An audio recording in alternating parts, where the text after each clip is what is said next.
Coming up on this episode of Belief Hole.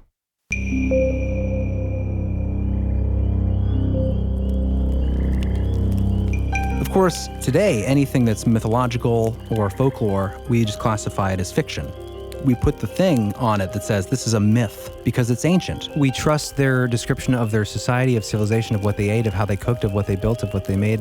But then there's a guy with a dog for a head and you're like, nah, that's mythology. Because it looks like fantasy. Right. We just assume because we don't see it today that it's not real. These are the general attributes of the Goatman. They employ either hypnosis or voice mimicry to lure their victims. Sounds very demon-esque. Yeah. Demons do that, right? Hey, Jim Bob, we're hanging up here. We got firecrackers. Come on up. And then you run up there and where's the firecrackers? And then there's just a demon that's going to eat you. Goatman is scary enough. The height is always the scary part about these humanoids. Yeah, I feel like a 5-foot Goatman would also probably be pretty scary. Either or. I mean, if it's a goat man and it's 7 foot tall. That's valid. That's a good point. Glowing red eyes, horns. I guess it also depends on the environment. If I was in our little dungeon here and there was like a 1-foot goat man running around. It'd be even more scary if there was a 10-foot goat man in here that had to Like bend hunched down. over. Ooh. That's terrifying. Yeah. A little goat man that's a foot tall, you just kick him. Just give him Get a out of here. hunt. One of the things that makes all these things seem so non-credible is that we give them names based on what they look like. The consequence of that is that you immediately dismiss it. Yeah, I saw a goat man. Right. You saw a goat man? Right. Sounds ridiculous. When I think of Frogman, I go, pow, can, pow. Like from the... Battletoads! Yeah, Battletoads. Is that what you referenced? No, like it just reminds me of da-na-na-na-na-na-na. Oh, Batman. Anyway, what we're talking about? Oh yeah, lizard people controlled 9/11. That's true. That was the obvious That tie-in. is true.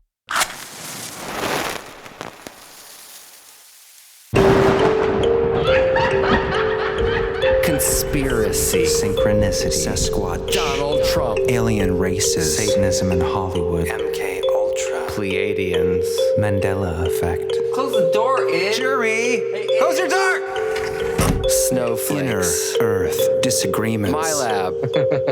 JFK assassination. Flat Earth. Corey Feldman. Magicians are demons. Specters and spooks. Sleep paralysis. Muslim Islamicist. The gender spectrum. Yes! Alternative history. Shadow people. Quiet, I'm trying to say words with the mouth. Psilocybin. Sorcery. Poltergeist. Fame. Evolution. Is it real? Skull and Bones. Elf Tower. I would never talk about it. That's old. Y2K. Cover-ups. The Oklahoma City bombing. Vampire.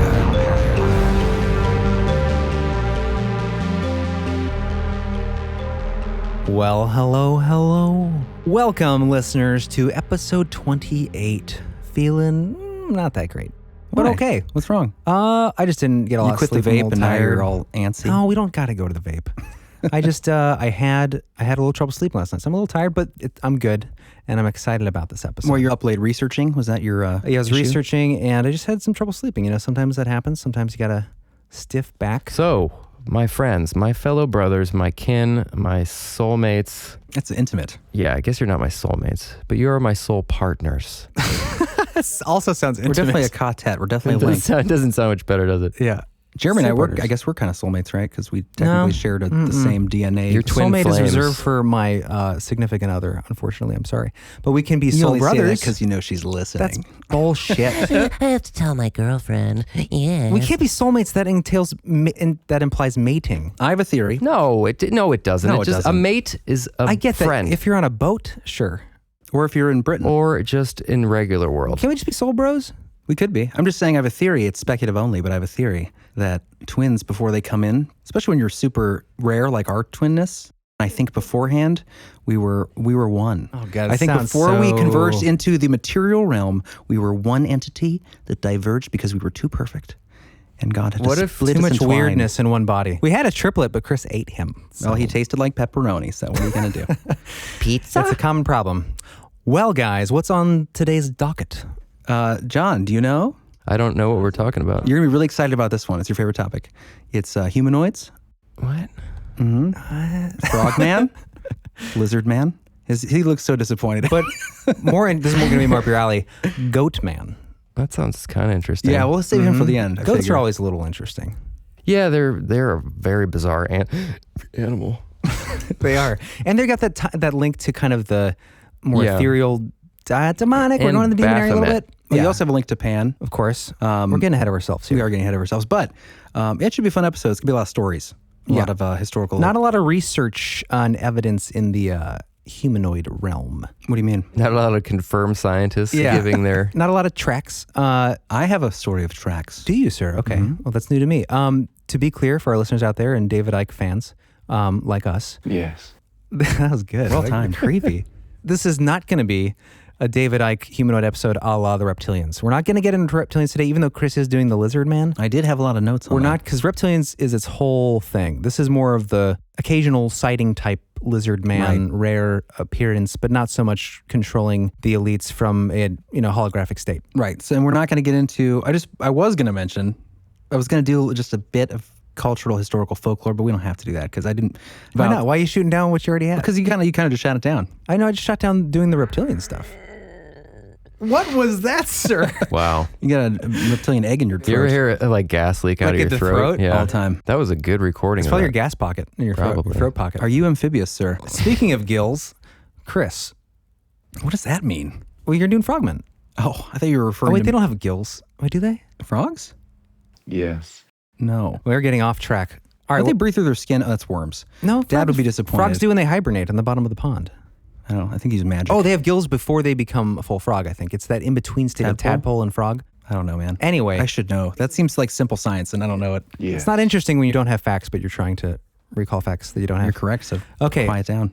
Christian, I keep calling your name because you were about to get into something. Yeah, well, okay, so initially for this episode, we talked about maybe doing Stargates, which I would love to do in the future, but Oh, yeah. that turned into a spider web of research that I really want to give it its due. I want to read Michael Sal's book. I want to maybe get him on the show to interview him awesome. about it. And then when I was doing the Stargate research, John, I realized Well, that... be clear. It's Baghdad Stargate, right? Well, that and then other Stargates of antiquity. Okay, but yeah, but not the Baghdad- film. Right, not the film Stargate. Kurt Russell. Although we would talk about it. Excellent movie. But John, Yes. Corey Good came up in that research, and that's why I wanted to wait, because I really wanted to get in order our Corey Good or bad conversation Oh yeah. and the research notes on that before I got into that. So it became a bigger thing than I thought it was going to be, and it's a super what's the word? Califragilistic. That's it. Not controversial, but there's a lot of Contentious. contention around that whole. right. How much evidence there really is. I want to see if there's more people corroborating Corey Good's story. Corroborating? We had this conversation Baba before. waltzes. How do you pronounce it? Corroborating. Corroborating. It's not a W. Are we corroborating Corey's story? Corey, you're ruining an entire That's industry. weird. It's Corey. Corey, you're ruining an entire industry. Corey Good. Anyway, so we scratched that idea for this episode. We realized we wanted to get more deep into that research. And then the other one we're going to do was Missing 411, cover the new film because it looks fantastic. The Hunted. Yeah. Your concern was, Jared, that we were just not going to have enough time after we'd already switched from Stargate research to give that research enough time. I really want to get into those stories and, I wanted to watch the film that came out. Yeah. So we'll do that down the road. But today's episode is going to be a little slippery. Yeah, good pun. Thanks. We're going to do some classic humanoid encounters with a little bit of deep digging on the side. So buckle up for that. Oh, real quick, before we get into the meat today, I wanted to say sorry for the delay on last week's episode. Yes. Because we had a little bit of the Crowley curse. While we were recording that episode, on the third hour of raw recording, we had the system shut down on John's computer just completely. Never happened before, right? That's never happened to you Yeah. ever, has it? Not even with Not the show. like that, no. We explained this on our Patreon episode. It was weird, and we apologize for the late delivery on that episode. Yeah, we almost thought we were going to have to scrap it. It would have been even later because we would have had to do a whole new research period and find something else to talk about. Luckily, we were able to salvage it. I hope you liked it. I think it was a great episode, but did feel like there was a little bit of Some darkness. some cursage. It was heavy doing that research. Well, we did summon something during the show. I did Yeah. not summon anything. You did. No, you I went didn't. through. Did you hear all the magical stuff that was happening in the show? there was. I don't know where that beautiful music and sounds came There from. was no music. It was just the sound of the spell working. that was in the room. the sound of the spell. Well, let's get into the meat. All right. Let's Yeah, dive no in. more news, huh? Yeah, the news segment we talked about previously. We're going to be. Oh, that was a little tease, wasn't it? Half of our audience got really excited. A lot of people that miss it. We are going to bring it back. We're gonna try to at some point here be able to do, Its own segment. and so we'll hopefully have a show every week. Every week. That would be incredible. Well, for this show, for those of you who do like a little bit of news in there, you're in luck because there's been relatively recent news articles coming out about some of these classic stories that I have. So there'll be a little bit of Ooh. news in there. Cool. I can't Yeah. wait. I love news. I can't wait. So, Chris, let's let's start you off. So this episode's a whole lot of humanoid love. And someone did request a humanoid episode a long time ago, remember? Yeah. Kind of like, well, which humanoids? Essentially a cryptid, but it's in a humanoid form. Well, yeah, humanoids are basically anything that takes a sort of a general human structure. Bipedal, but has arms, attributes legs. of other animals. Sort of like a chimera. Mm-hmm. Although I think chimeras are usually Multiple animals. Yeah. But Sounds interesting. But these are real, and people see them, a la Dogman. so factual. I feel like we've done a lot of episodes like this. I mean, I guess we've done Dogman, and That was enough for you. I feel like we talk about this. Oh, maybe not. I haven't heard of Frogman, so I'm sure it's very legit. I haven't heard of Frog. Well, you'll be excited because it's in Ohio. Right, Chris? Mm-hmm. The Loveland Frog. And this was funny. Can you imagine what his ribbits sound like? Ribbit. Well, it's funny because in this book that Mom got me for Christmas, because she knows her son's a weirdo, The Most Incredible Stories, The Best of 40 and Times, actually has the Frogman and Lizardman accounts in here, Jared, that you wanted to talk about. And what I thought was funny was, as I was going through it, I realized how much of a dork I am because I was correcting things that they had published in here. Oh my Like under the gosh. image of the Frogman, you see that? We'll have that in the show notes. It says, a similar frog-like creature witnessed by police officers in Loveland, Idaho in 1972. Really? And then if you look at my dorky notes underneath, it says, incorrect, Ohio. Wow. I'm glad someone will find that in This is why I'm 40 years single. and be like, oh, it's Ohio. This is why I'm single. You need to find a cryptid lover. No, I wouldn't want to date somebody who's into the same stuff I am. Why The not? show is enough time to be talking about this stuff. I want to go home and talk to somebody who reads like People magazine. Just like the Ew, most really? like, Ugh. And watches Ellen. sure. No.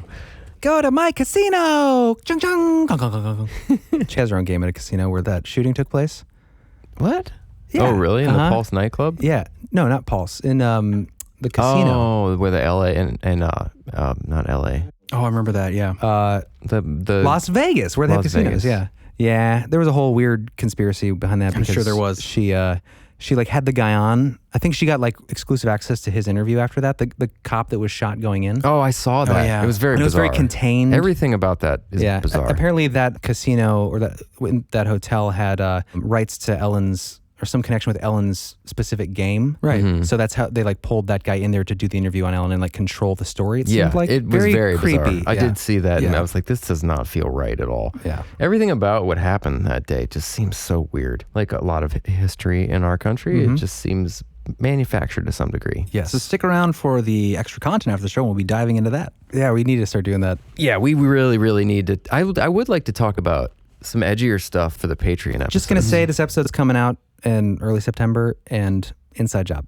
All I'm gonna say, obvious. What? Google Zeitgeist, Google Loose Change. Oh, What are you talking about? 9/11? 9/11. Oh. We're not gonna do an 9/11 episode because we don't have time. And Well, the I don't waters know are who dicey did it. out there. I don't know who did it, but it's not the story they told us. Absolutely. That's all I know. I don't know exactly. A lot of this stuff I feel like is very much Every person tuning in for lizard people are now I know. This is a tangent. triggered. All They're all right, I know. triggered. Sorry. Tangent Town. But you're right. There's way too many inconsistencies in that, and who knows? I mean, we could do a full deep dive on that. We will. Probably won't be an episode on the main Maybe channel. in Patreon or when we get a membership going. Yeah. To really dive in. Want to be a member? Because it Want to be gets a dicey. member? It gets dicey out there. People are sensitive But these yeah, days. I just want to mention that because it's September. Oh, and I would like to not get shadow banned more than we probably already are at this point. yeah. Anyway, what we're talking about? Oh yeah, lizard people controlled 9/11. That's true. That was the obvious That tie-in. is true. I totally missed that. That is true. Oh no, so yeah, I'll go through just a couple fun historical references of lizard people, and we all know. You know, we've all dipped our toes into the David Icke pond and felt his babies of knowledge nibbling at our toes. We've all done that. A beautiful imagery, but that's true. I have. But we're not going to get deep into that today, but that's obviously one of the, that kind of comes from, I saw a reptilian man once. hold that thought, because I want to hear that. Just joking. Oh, damn it. It'd be Get cool out. though. Get out. Get out. Just make it up. Just make it up. Like everyone else. No, we are genuine here. But it was interesting about the reptilian thing. I didn't realize this, but when I was going through my research, I read that David Icke extrapolated the idea of the Anunnaki being reptilian. Mm-hmm. But in all their depictions, all their ancient depictions, they look like men with big beards. That's not true. They're actually. like 9 feet tall. What is that depiction? Holding the pine cone. Have you seen that? I think it's a Sumerian sculpture. Maybe it's. Yeah, I think it is. But I don't know if it's necessarily referencing Anunnaki. We'll do an episode You on keep that, but going. I just thought that was interesting. I always heard that they were reptilian, but then I also remember them being tall, bearded men. So I looked it up, and it was, all the carvings back in Sumeria are the representation of old men. Well, yeah, the beards hide the scales. Yes. So In the Hindu. So creepy. So all throughout antiquity, obviously, and every region of the world, every culture throughout history has had some sort of folklore or mythology about reptilian beings, amphibious beings. This is true. Or some sort of combination. Right. You know, this is well known. Oh, here's a Sumerian sculpture, by the way. Looks a little reptilian to me. Is that supposed to be depicting Anunnaki, though? Who are the reptilians? This is from Anunnaki.org. Well, there you go. So Shut up. It is. Is it really? Anunnaki.org. Well, you know it's a trusted source. It's definitely reptilian. I think so. Of course, today, anything that's mythological or folklore, we just classify it as fiction. Right. We put the thing on it that says this is a myth because it's ancient, and we can't interview these people today. Obviously, every ancient culture has myths that are, myths, but there might be truth to certain things. I'm not saying that, these are in all the ancient lists of reptilian beings that they're all based on factual things. But I think here and there it's possible. Well, we talked about in our Dogman episode, which is a classic of ours, if you guys want to go back, I think it was episode 7 or 9 or something.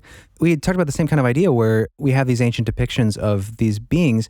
We trust their description of their society, of civilization, of what they ate, of how they cooked, of what they built, of what they made, of the pottery that they, hewn. Yeah, in often cases, really advanced technology that we know they the had. medicine that they had, everything, the cartography, everything they had at the time we trust.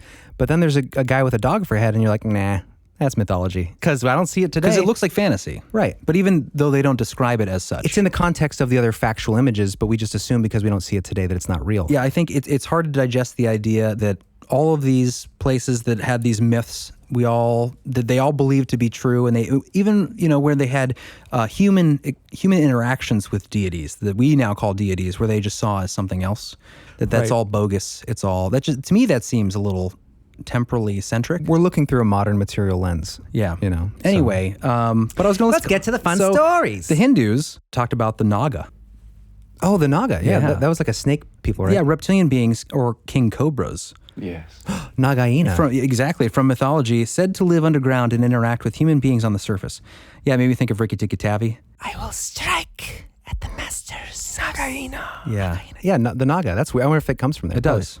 Oh, well, I learned something. There's the Lemurians, right? Yeah. From Lemuria. The Lumineers. That was like, that's kind of like an Atlantis type civilization, right? It is, but I didn't realize this, but there are reptilian humanoids in the writings of Helena Blavatsky. Mm-hmm. She founded Theosophy. Right. Anyway, I'm just touching on a little... Just anecdotes. Just little drops here if anybody wants to go do a little more digging. He wants to pick up Chris's drops.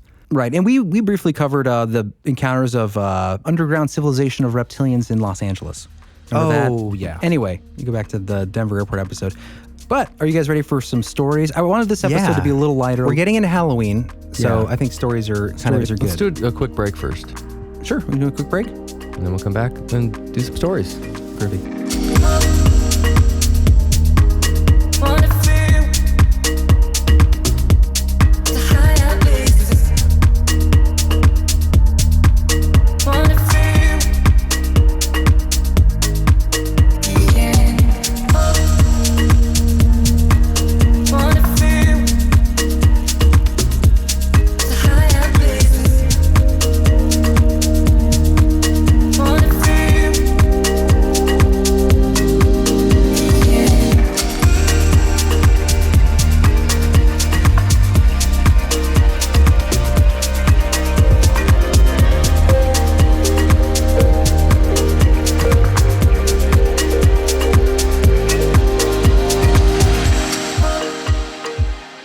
Okay, we're back. Welcome back, guys. Moving on up, Chris. So, the Loveland Frogman. That's going to be the first humanoid we're going to cover today. And for those of you fellow Ohioans out there, this is near Cincinnati.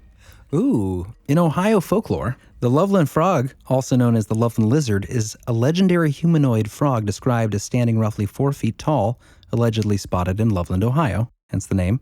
So the first account of this is folklore. There's no one we can contact to corroborate the story. Okay. The problem is you did the Barbara Walters impression so many times that's what you go to. Corroborate. Yes, No one can corroborate. corroborate it. Uh-huh. But this is the legend. So this is where this begins. According to various legends, the creature was first sighted in 1955 in the month of May. There are 3 different versions of that story that only differ slightly from each other. The 3 stories start the same way, with a businessman or a traveling salesman driving along a deserted road late at night. The stories start to diverge at this point. In one story, the driver was heading out of the Branch Hill neighborhood when he spotted 3 figures standing erect on their...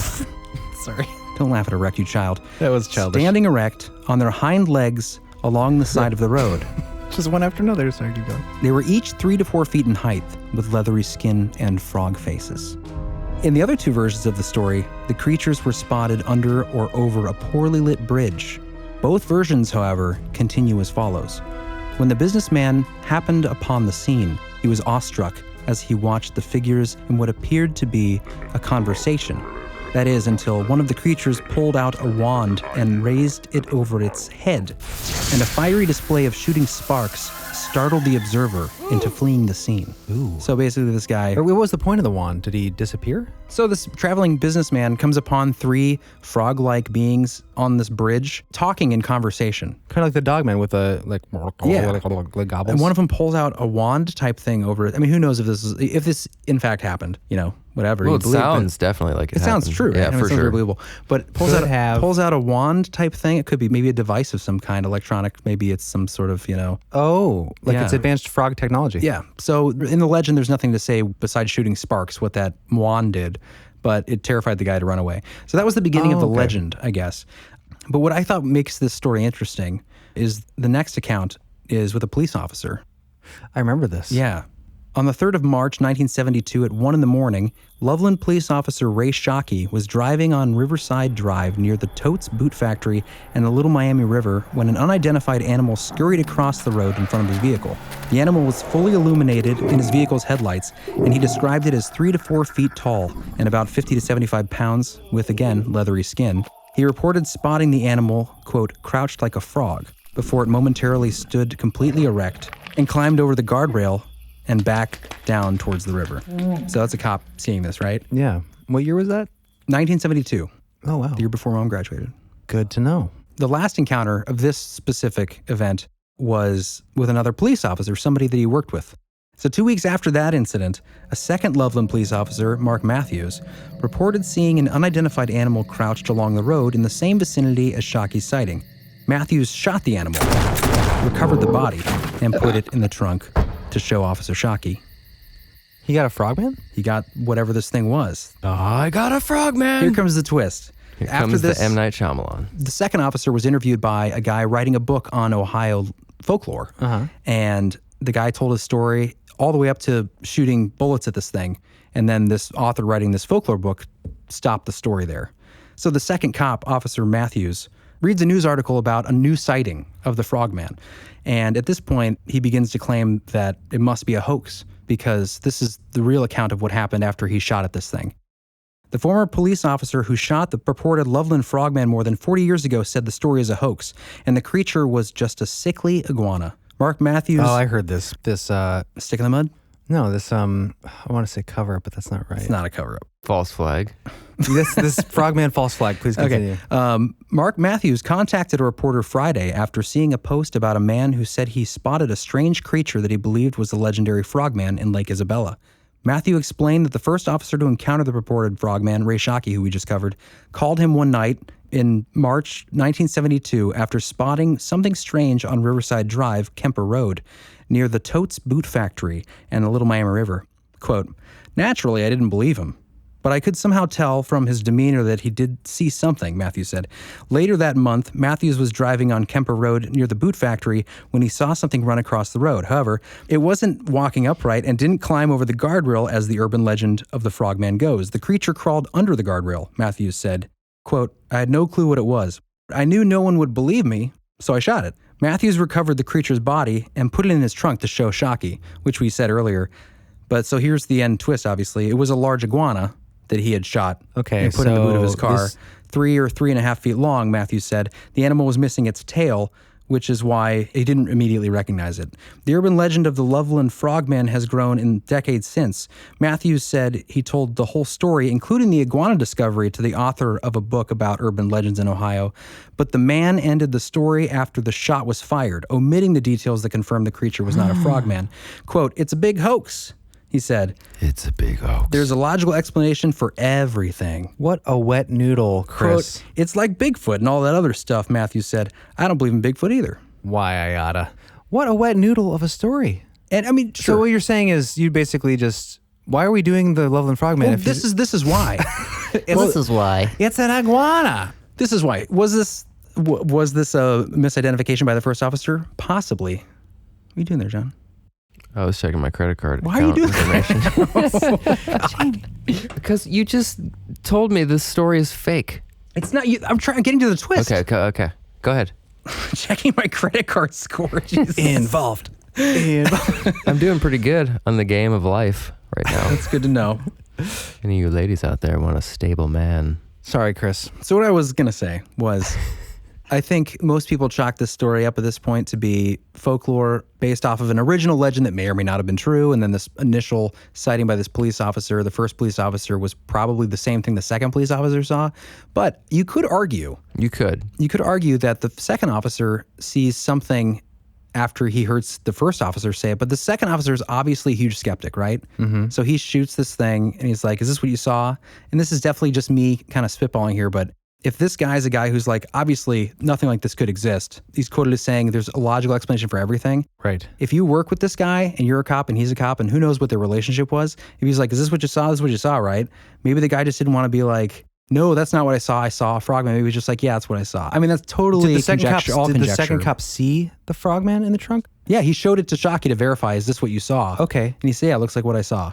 Do you think that maybe a frogman with no pants looks like a 3-foot salamander with no tail? Dear God. Went down the wrong hole. Are you turning inside out? That's just a shocker. Shock to the system. Shockey. Speaking of Shockey. Officer Shockey. So what was the time difference between these two incidents? 2 weeks. This doesn't include the wand story. No, that was the original folklore. So Okay. that's the timeline. Original folklore, this traveling salesman sees 3 frogmen standing around the bridge. I bet he sold magic wands. That's what I His sales bet. went way up after the story. He opened up an Amazon store in the Amazon. But then after that, the next account is with Officer Shockey when he sees this thing. And at that time, it's unexplained to him. He said it looked like a frog-like man. They'd climbed over the guardrail or whatever. And then the second officer sees this thing running across the ground, shoots it because he doesn't know what it is. And he's like, is that what my friend was talking about? I better shoot it. No one's going to believe me. And then he puts it in the trunk of his car, drives it to Officer Shockey and says, is this what you saw? And he said, yeah, that's what I saw. My only point in that story was, we don't know their relationship. If the second guy from his quotes in the news article, he obviously doesn't believe in anything that's So you're saying he might have been concerned that his skeptical officer who said, is this what you saw? He felt pressure to say, that's what I saw. Yeah, we don't know. I mean, there's no quotes. At least I didn't find any quotes from Officer Shockey himself. It's just the skeptic is the one that giving, this all hoax. And Was there an autopsy done? Of the iguana? Well, do we know for sure it was an iguana? Could they have just been guessing? Because it didn't have a tail, right? How many 3-foot iguanas do you see walking around with no tail? That Probably a is a lot. red flag to me. Well, maybe they come off like chameleon tails, or is it chameleon tails? They come off. Maybe they're detachable. Maybe. Okay. Detachable But this is what I thought was interesting. The whole reason Officer Matthews came out in 2016 and said, this is what really happened. We saw this iguana. He came out and said this because he had read a news article about a young kid with his girlfriend who said, we saw the frogman and took pictures. And then the guy said, this must be a hoax because the original Loveland frogman encounter that I was involved Was a misidentification. turned out to be an iguana. So this must be. Meanwhile, the real frogman's getting away scot-free because of that. Well, my whole thing is like, even if the 2 cop encounters, like even if the first one also was that same iguana, it doesn't completely rule out the truth in the lore of the first frogman encounter with the businessman, even though it's, Right.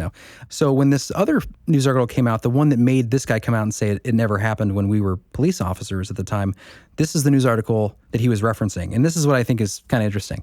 Well, I hope it's kind of interesting. This is what I think is fascinating. There you go. Sell it. This is from Channel 9 News as well.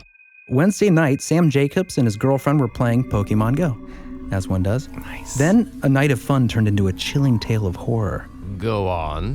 when they encountered the purported Frogman. Quote, we saw a huge frog near the water, Jacobs wrote in an email. Not in the game. This was an actual giant frog, so this wasn't like a Pokemon frog. Right. Jacobs stopped playing Pokemon Go so he could document what he was seeing, snapping some photos and shooting a short video. Quote, then the thing stood up and walked on its hind legs. I realize this sounds crazy, but I swear on my grandmother's grave, this is the truth, he wrote. Quote, the frog stood about 4 feet tall. So if it is a hoax, that's pretty shitty to swear on your grandma's grave. That's true. When they returned to Jacob's girlfriend's home, her parents told them about the legend of the Frogman. So allegedly, according to Jacobs, he had never even heard of the Frogman story when he had this encounter. So was it the legendary Frogman or just a big frog? Jacobs wasn't sure. Quote, either way, I've never seen anything like it, he concluded. So, Okay. Oh, wait, what? Like, or it was just a frog? giant 4-foot frog. That's ridiculous. There's Yeah. no such thing as a 4-foot frog. John, So it must be a frogman. How do you know? Well, where was this guy at again? I see what you're saying. Frogs eat other frogs. They get bigger. But was it standing up? I mean, was he in like there's near pictures. Jurassic And Park or the something? pictures There's will a be picture. in our show notes. Can I see the picture? Yes. That's a real. That's from that That's story. from the Can I see story. that picture? Shut your mouth. Can I see the picture? Yeah. It's really dumb. What? I think it's, how do you know? Why does his eyes look like that? Because that's the story. The Frogman has giant eyes. It looks like he has illuminated. flashlights for eyes. Well, it could be That's well. part of It could be a well-designed suit. Part of the costume. Would you like be to see special it, Jeremy? effects. Yeah, I would actually. Chris is not showing me. There's a close-up. Go to the close-up. Why? Okay, let's see the close-up. Sorry, listeners. I know it's frustrating. that You can can't see the reflection of the eyes, the light of the eyes in the water. So You can see his soul in the light of we his know it's not eyes. photoshopped. It's either a guy in a suit and some elaborate yeah. thing. How do you know it's not Photoshop? It would. It would be really, hard. difficult to do because I All work the with Photoshop all the time. those color differences in the the. I mean, you could do it. I don't know. It looks like every like alien photo you've ever seen where you're just like, that looks like an alien photo that's just not I do real. give him credit for making it. It does look like it was done in a suit or something. If But it he was fake, swore in his grandmother's grave. I know it's rough. Did he have a grandmother? I don't know. That's true. I don't. Maybe I'm not she was sure. a jerk. That's something you would say too if you were lying. What if he had a shitty grandma? Because what does it mean? I swear, she's already dead. Well, yeah. I think it's just bad luck. That's a good I point. know, He I might know. be like, my grandma's not there. I'll swear on her grave. Yeah, That's maybe he doesn't believe in an afterlife. and so Maybe doesn't it matter. was real. I mean, if you look at the picture, it's not impossible that is a. The glowing eyes looks bizarre. Okay, to well, me, here's though. there is a It's phenomenon. too big. There's a phenomena. Okay, the bigness is weird, but they. I mean, I guess they are crepuscular animals. These frogs. Stop it. What does that mean? But crepuscular? Oh, I love that This word. is going to go in the You Bleeful just glossary. said that like it was just so nonchalant. I use it almost every day That's not true. around twilight. crepuscular. Crepuscular means to be active during twilight and dusk. It's just such a crepuscular animal. It's just a crepuscular. Yeah, it's like frogs deer somewhere. or raccoons. I guess frogs are kind of all day animals, but they have those big eyes, so they look like they'd be out during dim lit hours. That's why. Wait, explain what crepuscular means. Crepuscular means to be out during dusk or twilight. You could have just said nocturnal, but you had to say That's not nocturnal. Nocturnal's nighttime. close enough. It's in the low light hours. close enough. Which, by the way, if you ever want to kill a dragon, they have the worst time seeing during low light. Oh, that's from Reign of Fire Matthew McConaughey. and Christian Bale. No, my point was these things do have this tendency to have this. Oh, I forget the word for it, but crepuscular. even when we had Seth on from Small Time Monsters, and he talked about the sighting that they had, the eyes on the Yeah. hillside. There is this self-illuminating light. What's that called? Almost like bioluminescence. Yeah, but there's a name for it where it's basically the eyes. Eye shine? Eye shine, where they're self-illuminating, or if you shine a flashlight on it, they reflect. Well, all That's animals different. reflect, but the ones that illuminate right. without light on it, that's when eye it's- shine. And that, yeah, if you guys, But eye shine can be on anything. That's true. Yeah. Eye shine is reflective. yeah, if you guys look at the show notes and you see this Frogman, write in, tell us what you think. The first time I saw it, I was like, that's ridiculous. But then, in like almost a millisecond, the more I looked at it, I was like, this almost looks like it could be legit because it's so weird looking. Oh, that's It like doesn't when look- to me, Elon it Musk doesn't look- said, it- "You know it's real because it looks so fake." Right. When those rockets landed backwards and the Earth is Yeah. flat. No, I think he was talking. That's such a like. the Earth is flat. It's such a level of like insanity at that point. You know it's real when it looks fake. I think he was talking about the car they sent off in space because people were saying it looks fake. That's right. Yeah. Which was. Anyway, that's another episode. Back to Frogman.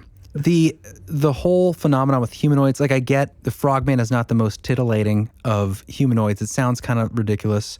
And When I think of Frogman, I go bow, cam, pow, like from the. Battletoads. yeah, Battletoads. Is that what you're man. referencing? No, like it just reminds me of da na na na na na na bow. Oh, Batman? Yeah, it just Yeah. has such a cheese factor to Well, it. and that's the It thing. really And does. we kind of talked about this on the Dogman episode. I think one of the things that makes all these things seem so non-credible or incredible is that we give them names based on what they look like. So they end up sounding like 1970s horror movies. They're childlike names. Right. Dogman. It's the easiest thing to go to for a name, but it also makes it sound so stupid. Right. Dogman, Frogman, Lizardman. Birdman, Trashman. Oh, trash. If we knew, Don't get me started. if we knew, like, let's say at one point in our future, scientists discovered that the hypothetical portals that exist around our world potentially are real, and that at times things wander into these little rifts and come out. And let's say one of them, let's say Dogman come out and they say, oh, we're not Dogman. That's a weird name. We're the Petersons or the Moogalaboos, but because we give them, maybe that's even worse name than Dogman. But my point is Dogman sounds silly. Frogman sounds silly. But if these things do actually exist, they probably have a different name for themselves. But we give them ridiculous names on accident. Well, I don't think they're names that are just the most direct. Yeah, so it makes sense that we do that, but then I think the consequence of that is that you immediately dismiss it. Yeah, I saw a Goatman. You saw a Goatman? Obviously, It sounds ridiculous. If it was like if you said I saw, like when you say Dogman, you say, or a cynocephali. You're like, oh, what's a cynocephali? Oh, well, it's a new breed of bipedal wolf. It's an upright walking canid. That sounds a little more like I can listen to a little bit longer. Infection. Have you seen the South American fly snatcher, also known as Frogman to the layman? South American fly snatcher. Snap them out of the air.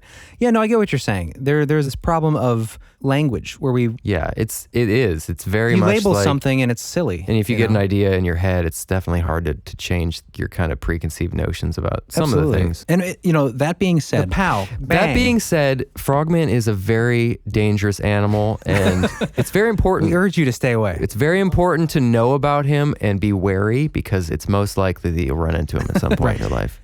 Yeah.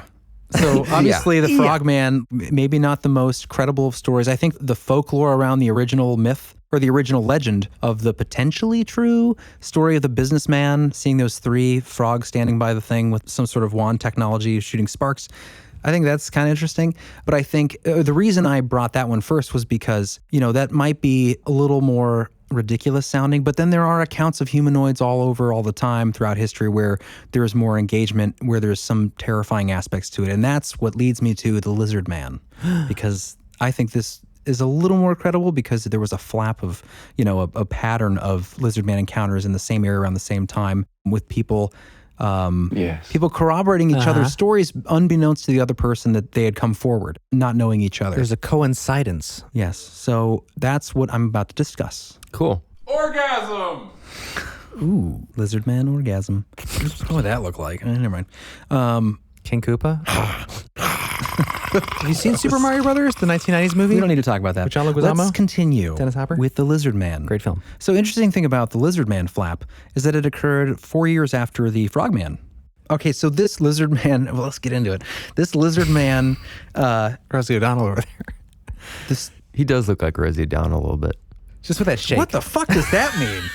I look nothing like as much as you look like. It's just that weird excited shake you did. You look like you had stunted arms and you were just going after it. It was just because you did that. Okay. Sorry. The Lizardman episode began when Christopher Davis was driving his father's 1976 Toyota Celica down a deserted road across scrape or swamp on his way home. A short distance past the swamp, near an open field and a cotton crop, he had a flat tire and pulled over to fix it. As he was putting the tools away, he saw something running across the field towards him. It was about 25 yards away and had red glowing eyes, which we hear about in a lot of humanoid encounters. It seems to be a typical thing, the glowing eye thing. Davis jumped into the car. Jerking the door shut, he found himself in a tug-of-war with the creature, which grabbed a partially rolled-down car window. Quote, I could see him from the neck down, the 3 big fingers, long black nails, and green rough skin. He was strong. He got the door shut and took off. Quote, I looked into the mirror and saw a blur of green running. I could see his toes, and then he jumped on the roof of my car. I thought I heard a grunt, and then I could see his fingers through the front windshield, where they curled around the roof. The creature clung onto his door handle as he drove away, only letting go when he reached 35 to 40 miles an hour. Davis accelerated and swerved, and the creature tumbled off into the darkness.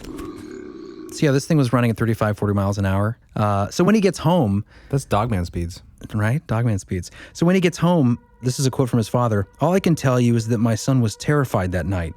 He was hysterical, crying and trembling. It took a while before he was calmed down enough to tell us what happened. Chris Davis told his family and friends about the creature, but didn't call the police, figuring they wouldn't believe him. 2 weeks later, on the 14th of July, Tom and Mary Wayne found their Ford, quote, chewed up near the swamp. Besides scratches, trim had been pulled off and bite marks were visible in the fender as well. Police investigated, and a friend of Davis told them what Christopher had seen. Davis was called in to tell his tale. The creature was dubbed the Lizardman, and the story hit the papers. Sheriff's deputies and neighbors spoke highly of Davis, the youngest of 7 children. Quote, We checked out his reputation, and he's a pretty clean-cut kid. No drugs, no drinking, said Lee County Sheriff Truesdale. Quote, he's also agreed to take a polygraph test or go under hypnosis. So, but I think it goes to his credibility that, first of all, he didn't come forward right away. He told his family about it. So when the story came out in the news about the other couple later, Christopher had seen the exact same thing. So then he was brought in to give his testimony about his experience.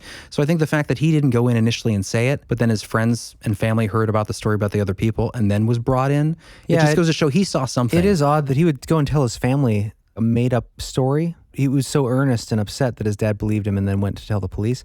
That seems... Well, and you're forgetting a major part there. He didn't go and tell the police until another couple had come out later saying they had seen the same thing. So to me, it's like, there's a little credibility there for sure. Definitely. Saw something. A lizard man. And also when he got back and he told his dad about it, his dad came out and inspected the car. The side mirror was all bent I think up, I've seen photos of this online. and the roof had scratch marks on it. So definitely something happened. Something was on his car. Yeah. I think I've seen pictures of this. Yeah, I mean, I do think that there are these entities out there. I mean, from a lot of the stories I've heard, and of course from David Icke and stuff, there's a classic David Icke story about a little girl who sees this thing in her closet. Do you remember that story? Oh, yeah. She runs into the bathroom. I won't get into it now because I want to do a reptilian story at some point, but this story terrified me. Yeah, and well, before, I'm just going to summarize this last story here, which I think is significant for the flap, if you will. But this sort of creature encounter, this sort of reptilian, as opposed to the Frogman one, sounds a lot more like the reptilians we've heard of recently in contemporary accounts, where there's maybe some interdimensional, but they're more threatening, where they're giant, terrifying things that actually attack or aggressive. Sounds like the last one was jumping out of a car and that's what I mean. tearing up a Celica. That's from what I'm the saying. 70s? That's why it reminds me of. That's more like the more recent reptilian accounts of people, right? As opposed to the Frogman, the fun-loving Frogman, right? So the last one, I'm just going to kind of summarize the story. But there were a couple of kids out with their girlfriends at 3 a.m. when they came across something in the woods that chased after them, something in the dark, darted in front of their car. At the end of it, the police officers went out to investigate. They had found 40-gallon cardboard drums that had been dragged from a dump, crushed and scattered on the road. A few saplings had their tops ripped off, about 8 feet up. Ooh, tall. Yeah, so 8 feet high. Well, that's the thing. Even the Frogman, in some accounts, 7, 8 feet. What? So, Frogman? 7 feet tall? Mm-hmm. No. Well, yeah, I'm sorry. Scratch the Frogman one. The reptilian. Yeah, that makes lizard more man. sense. 7, 8 feet. And that's, again, with the more recent stuff. That's what you would expect from a reptilian. Yeah, I wouldn't expect anything under 7 feet. No, I wouldn't expect anything less. Maybe a malnourished. Yeah, or an Lizard man. adolescent. Yeah, the runt of the litter. Maybe a baby lizard is under 7 foot. So after they saw these saplings ripped up at 8 feet, then they noticed enormous 3-toed footprints, 14 inches long, 7 inches across, and an inch deep in hard ground. So something heavy. How can you read this and be so into it? And then when I talk about giants in Afghanistan, you're like, don't believe everything you read. Well, because you can't find the source of that story. Yeah, I can, and I did. No, you didn't. It's coming up on a future episode. All right, well, we'll cover it. So yeah, they find these prints in the ground, and the prints were 40 inches apart, and the officers followed them for 400 yards. So they were in hard ground, they were an inch deep at an even pace. Mm-hmm. So how could you fabricate that? I'm trying to think of, like, you would need... Stand on 3-toed prints and walk? How are you going to get an inch deep into hard dirt? Oh. Are you super fat? Wet it and then come back when it's dry? It was the same night. They went out to investigate this. No, that's definitely And they compelling. took casts. Did they? That's what I was going to ask you. Yeah. Can we see That's these why casts? I thought this last account was interesting. Are these going to be in the show notes, the casts? I will see if I can find them. Just say yes. So these cops, they drove to the end of the road, returning 5 minutes later after they found these footprints, where they found fresh tracks across their tire marks. So this thing was still out there, or whatever. If you want to call it a hoax, something was out there somehow making 1 inch deep footprints in hard dirt while the cops are out investigating the area. That'd be creepy if you drive out there and then you follow the tracks and they've walked on top of your tire track. Right, and both officers said they felt like they were being watched this time. So I guess a heavy shower washed the tracks away the following afternoon, but 3 plaster casts had been taken, which Sheriff Truesdale intended sending, along with some photographs of other footprints, to the FBI for identification. The sheriff was convinced there was something in the swamp, and that's from the Houston Chronicle, and that's July 31st, Fort Wayne. Home of the alligator. What year? 1988. The Houston Chronicle. You know, there are a lot of compelling stories, I think, about the Lizardman in the bayou and the swamps of the southern United States. Like, I've seen a lot of those. I've heard some firsthand accounts. I've talked to some witnesses, and I'm pretty convinced. Are you? Mm-hmm. Is there anything you don't believe in? That's a good question, actually. yeah, Is there anything you don't believe in? Doubt. Don't believe in doubt. No, that was good, man. There's some interesting stuff in there for sure. Yeah, I mean, I just wanted to cover the classic stuff. I mean, I would love to do an episode on humanoids where we go into the credible accounts of the most ridiculous sounding. Like there's the vegetable man with like body parts made out of strange. The fireman is what's That's interesting to me. terrifying and a really good story. Yeah, we should I dig think into that goes back too. to the gin too. Candyman. We should talk Can- about oh, that. we need to did do that a correction at last the end of our episode. episode because we misstated something about the We did Candyman. that last episode. Did we correct it? I thought I remember you. I half-heartedly corrected it. Yeah, before Aleister Crowley shut her. Well, we're not there yet. We still have another part of this episode to go, so Yeah. let's not get into. All right, well, I think I'm done. I hope you guys enjoyed those stories. Either way, hoax or misidentification, the accounts did occur. People were terrified. And I believe Christopher Davis. I think from his family account and the police officer's account. And we'll also link to some video interviews with the police officers talking about Christopher Davis. Is there interviews with Christopher Davis at all? Ooh, that is a great point. I should say before I sum this up about Christopher Davis. This is sad. Why you gotta bring us down? This was June 23rd, 2009 from WYFF 4 News, local news. My favorite news proprietor. A suspect is in custody in connection with last week's shooting death of a man who became famous in 1988 as the first one to report a sighting of the legendary Lizardman. Lakiam Devar Butler, 19, turned himself into the police in connection with Wednesday's fatal shooting. Officials said 37-year-old Christopher Davis was killed in his home in an apparent drug-related incident. Davis became an international celebrity at the age of 16 when he reported the first sighting of the legendary Lizardman, a big-eyed swamp creature. Authorities never figured out what prompted the reports. It's just sad. It's probably all that Lizardman fame that got him You know into what prompted drugs. the reports? A fucking lizard man. What is that statement? Well, I think they're just saying Authorities don't know what right, prompted of course the they're coming reports. from the, Skeptic jerks. right. Skeptic jerks. Again, Lizardman, maybe. Frogman, maybe a little less likely. Although I want him to be real because he is an Ohio native. He's a Buckeye. Why is he less likely? Because he's got thinner skin than the... There were less accounts. The Lizardman was a flap. Oh. There were different people that didn't know each other that corroborated it, kind of like the Mothman sightings. and lizard people around the world. Queen Elizabeth, for instance. Mm-hmm. That's a whole other episode. That about wraps up my Lizardman stuff. Do we want to take a break? Let's take a Slow little break. clap. I liked it. I'm sorry, guys. I thought it was kind of Tune in interesting. next time. It's not so much you. It's so much the technical problems Yeah. that we had. Oh, I know. Tune in on the next episode when Chris continues to read The Adventures of Frog and Toad for everyone back home. Followed by Batman from 1975. Okay, Pow, guys. bang, boom. No, I do. I think there's some interesting stuff with the Frog. Oh, I forgot to mention the Lizardman sex trafficking ring. We'll get to that another time. Okay, next episode. The Epstein scandal with Lizardman. Let's take a break. Let's take a break, and when we come back, we're going to do some Patreon stingers, and then we're going to get into the Goatman. All right. We'll see you in a minute.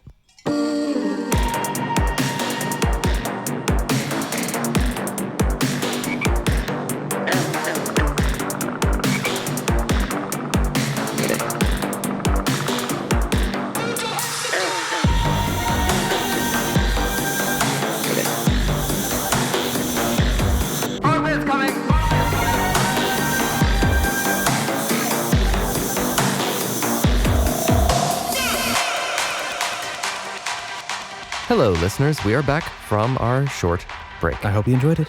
We did. Yeah, we went on a little hike to get beer. Saw some nature. Why are you so transparent? Yeah, have a little tact. Well, we don't always drink anymore with the show, so once in a while it's nice to have Yeah, a I few don't, brews. usually.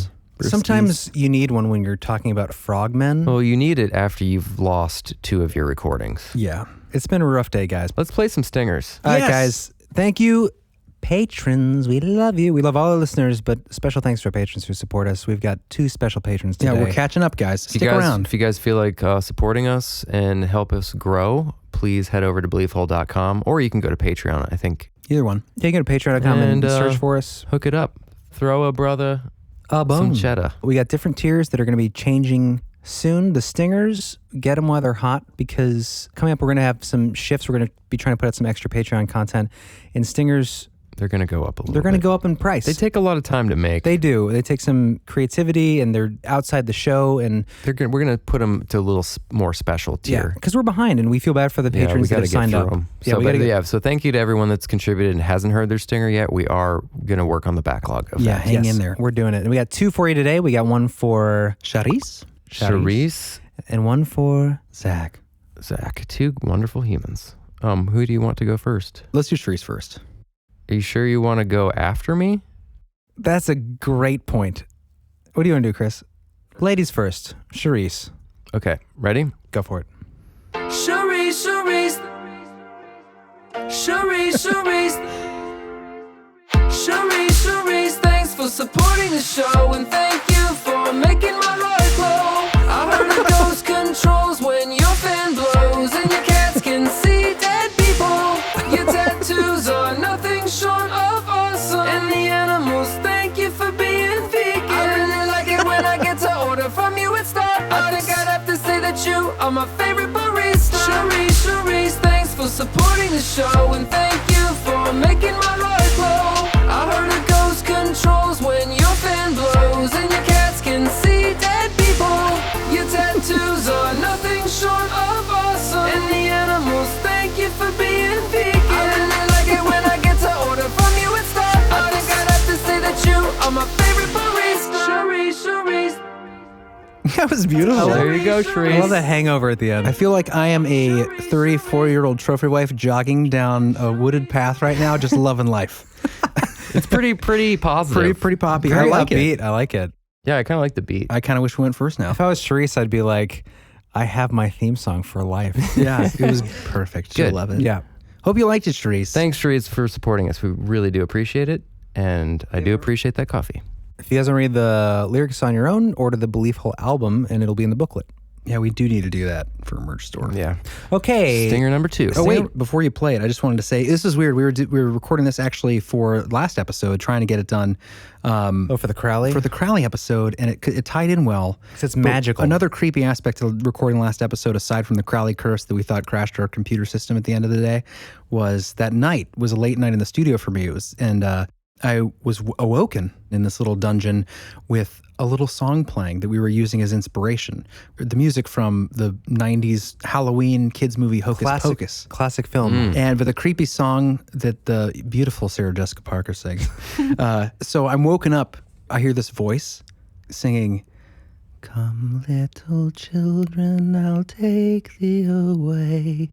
Anyway, I'm aware. and it freaked me out because I'm here by myself.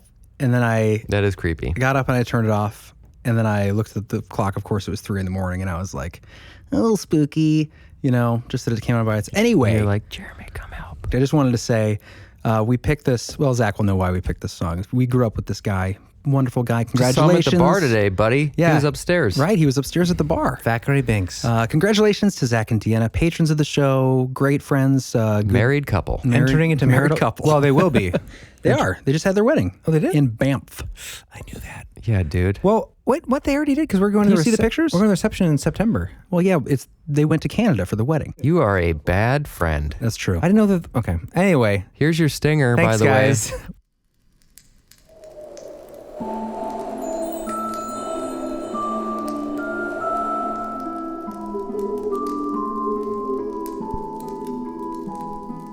Come, little Zachary, we'll take thee away into a land of believing in dogmen and monsters and beliefs gone astray. There's the door, but you won't be leaving. Why can't he leave? The King of the Hill.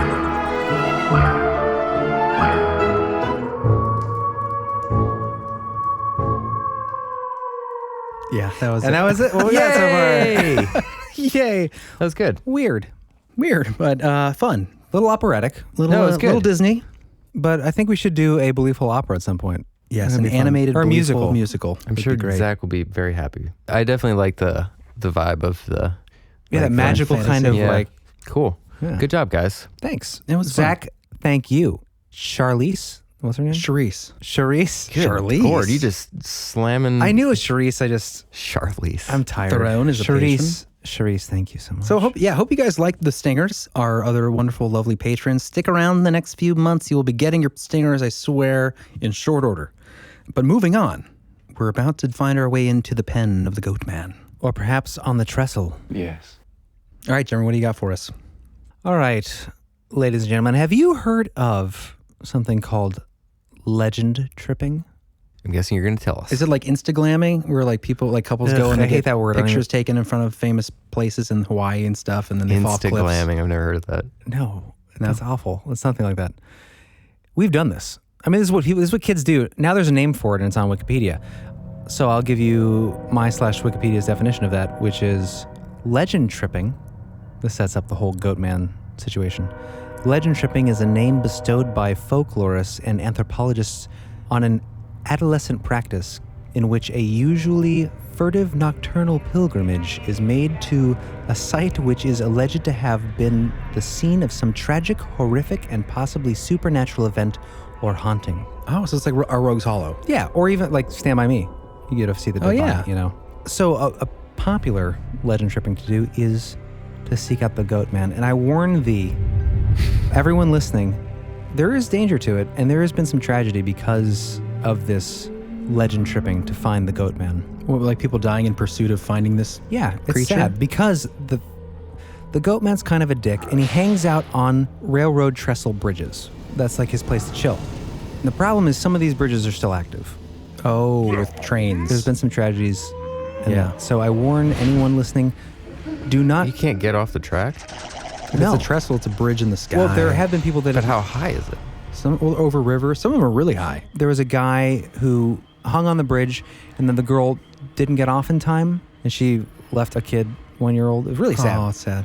So there's been tragedy. So I'm just warning She people out there. left a 1-year-old? When she died, her 1-year-old was, Oh, you know. okay. Okay, so here's the problem with this bridge. A lot of these bridges, they look abandoned. Yeah, that's the thing. And the lore is that they are abandoned, and they don't seem, even people that in the town that have been interviewed don't think that there are trains that run on them regularly. But in reality, trains run on them every like 15 to 25 minutes. Yeah, it's strange because there's a track in our hometown down where you're moving, John. There are tracks that are completely dormant. Like they're dead. They've either been paved over for road use for cars or whatever, but they're ghost tracks. Yeah, we used to hike on those down in our town. Yeah, and those are long done. Yeah. And some of these are old and they look like that, and the lore behind them is that they are not in use, especially for tourists traveling from out of state. You know, they'll hear the lore of the Goatman, they want to check it out, they want to see if they can have an encounter with this cryptid or paranormal entity, and they'll go up there not knowing that the track is active. Well, I've seen videos of people doing, YouTube videos where they're on this. Is this the same bridge where they're sitting there doing Ouija board experiments? There's several different bridges. Okay. I'm just going to break down what the Goatman is, if you're interested. Do it. So these are the general attributes of the Goatman. So as you would expect, they have large, protruding ram-like horns, glowing red eyes. Sound familiar? Mm-hmm. I like this part. They employ either hypnosis or voice mimicry to lure their victims onto the trestle to meet their grisly fate. So that's in the lore. That's creepy. And I've heard stories of this. Sounds very demon-esque, because demons do that, right? Come on up. Hey, Jim Bob, we're hanging up here. We got firecrackers. And then you run up there, and where's the firecrackers? And then there's just a train. Firecrackers. Or there's a demon that's going to eat you. Some say the Goatman, or goat woman perhaps, will jump down from the trestle onto the roofs of cars passing beneath it. That's only obviously for trestles that have active roadways beneath. Yeah, and not to burst your bubble or get into any specifics yet. Burst it. When you say it's known to jump on top of cars, are there accounts of that, or is this just part of the lore? This is my personal experience. Oh, okay. This is the lore. Now, in other cases, a Goatman is scary enough that you're going to see like 7 to 10 foot Goatman hanging out on the tracks. The height is always the scary part about these humanoids. I feel like a 5 foot Goatman would also probably be pretty scary. Yeah, but like 3 foot, like the Frogman. 5 foot would be less scary than a 7 foot. Yes. And a 7 foot less so than a 10. 10 foot is like I'm passing out. 7 to 10 is all in the same area for me. For you? Yeah, but you're 6'2", right? 6'1". You got to tilt your head up a little bit for 7 foot. For 10 foot, you got to like... Either or. I mean, if it's a Goatman and it's 7 foot tall... That's valid. That's a good point. It's just... glowing red eyes, horns. Yeah. That's true. The 3 foot difference is going to be there, but I don't know if I'm going to be registering. Man, if that thing was 3 feet taller, I'd be way more terrified. I guess it also depends on the environment. If I was in our little dungeon here and there was like a 1 foot Goatman running around, that would be terrifying. Even though it's tiny. It'd be just creepy. I don't know if terrifying is the word. Well, disturbing. It'd be even more scary if there was a 10 foot Goatman in here with the head to bend hunched over. down. Oh, that's terrifying. Yeah. It's got to bend over to get in. A little Goatman that's a foot tall, you just kick him. Just give him Get a out of here. Punt. Go up to the bar. Okay, so if that's not scary enough, some of the legends recount, and some of these are specifically from the Pope Lick Creek Trestle in Fisherville, Kentucky. Great name. Pope Lick? Pope Lick. Mm-hmm. Okay, well, you're We don't need to starting go down off that with alley. yeah. What do you expect? This is outside of Louisville, Kentucky.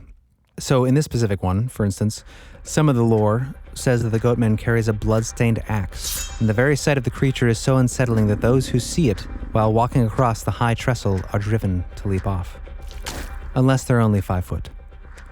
And then we have, I guess this isn't really an attribute, more of an anecdote. I put it in the wrong place, but apparently Grand Theft Auto 5 has a Goatman. I saw that, yeah. Did you see that? I did. Grand Theft Auto 5? Have you heard of I know what you've it heard of video is, games? yeah. I was looking up, I was trying to find articles on Goatman stuff. It and then popped up. I read it for a while before I realized it was describing not a real situation, but if you go to a certain spot in Grand Theft Auto, the Goatman will come up. You have to find him. Okay, so Yeah. if anybody plays Grand Which is Theft Auto cool to 5, put in. it was. I watched someone track down the Goatman in Grand Theft Auto, and it was very peaceful to watch because it was they do great things with computer graphics these days. It was very Like the nature? yeah, it was beautiful. The sun was coming up, but then there was a terrifying Goatman, but it was I don't know. Was it scary? Go find the Goatman. Did it scare you? No, it's a video game. Didn't scare me. I'm not 4. So the Goatman mostly resides in Kentucky, Maryland, and Texas, although there are accounts throughout the United States and all over the world. So he resides everywhere. He is all places at all times. Yeah, not to derail you at all, but Ooh, good pun. oh, that is a pun. I didn't think about that. Train tracks, Not to derail you, but when you say all around the world, obviously you think about like cultures around the world, history. If we wanted to get into all that stuff, Cernunnos, Pan, I think it's more interesting aspect to the goat legend as being potentially the same sort of entity that was known to exist or thought to exist way back when, before the pagans were converted, and there was this goat man that was living in the, but known as right. Pan. Yeah. doing, Oh yeah, throughout time that we've had satyrs, we've had the god Pan or Pans, and then you have the Wendigo, which all I have here for that is flesh eater of the forests, and he is terrifying. John, this is what the Wendigo looks I like. thought the Wendigo was a shapeshifter. That's fun. Wendigo is anything you want him to be. Oh, he looks kind of friendly. Yeah, no, He's like it. He's your worst nightmare. Yeah, I mean, this is terrifying. We'll have this. Actually, you're right about that, because now I remember doing research a long time ago on the Wendigo and also reading it.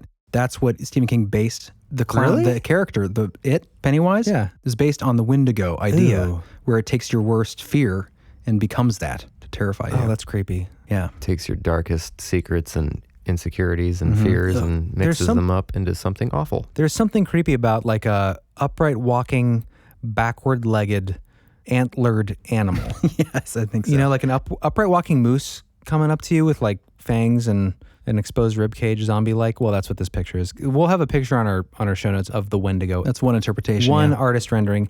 Oh, I do have a little more about the Wendigo. The Wendigo. It's an awfully pleasant name for such a horrible creature. It is. Wendigo. Has a ring Sounds to like it. something you'd want to pick up in your truck and take somewhere. Yeah. Is that Would you like to go somewhere, Wendigo? When do we go? When do we That's go? Native American, right? Do you know what tribe? The Wendigo, or Wendigo, is a man-eating creature or evil spirit native to the northern forests of Nova Scotia, the Atlantic coast, and Great Lakes region of Canada. So right above us. Oh, it's Canadian. Okay. First Nations people. The Wendigo may appear as a monster with some characteristics of a human, or as a spirit who has possessed a human being and made them become monstrous. And this picture is certainly monstrous. It is an artist rendering, not a crime scene sketch. Okay, so this is a lot like Crybaby Bridge. For some reason, there are experiences of goat men in different areas, but primarily they're always around railroad bridges. And I don't know if this is because, They needed to travel.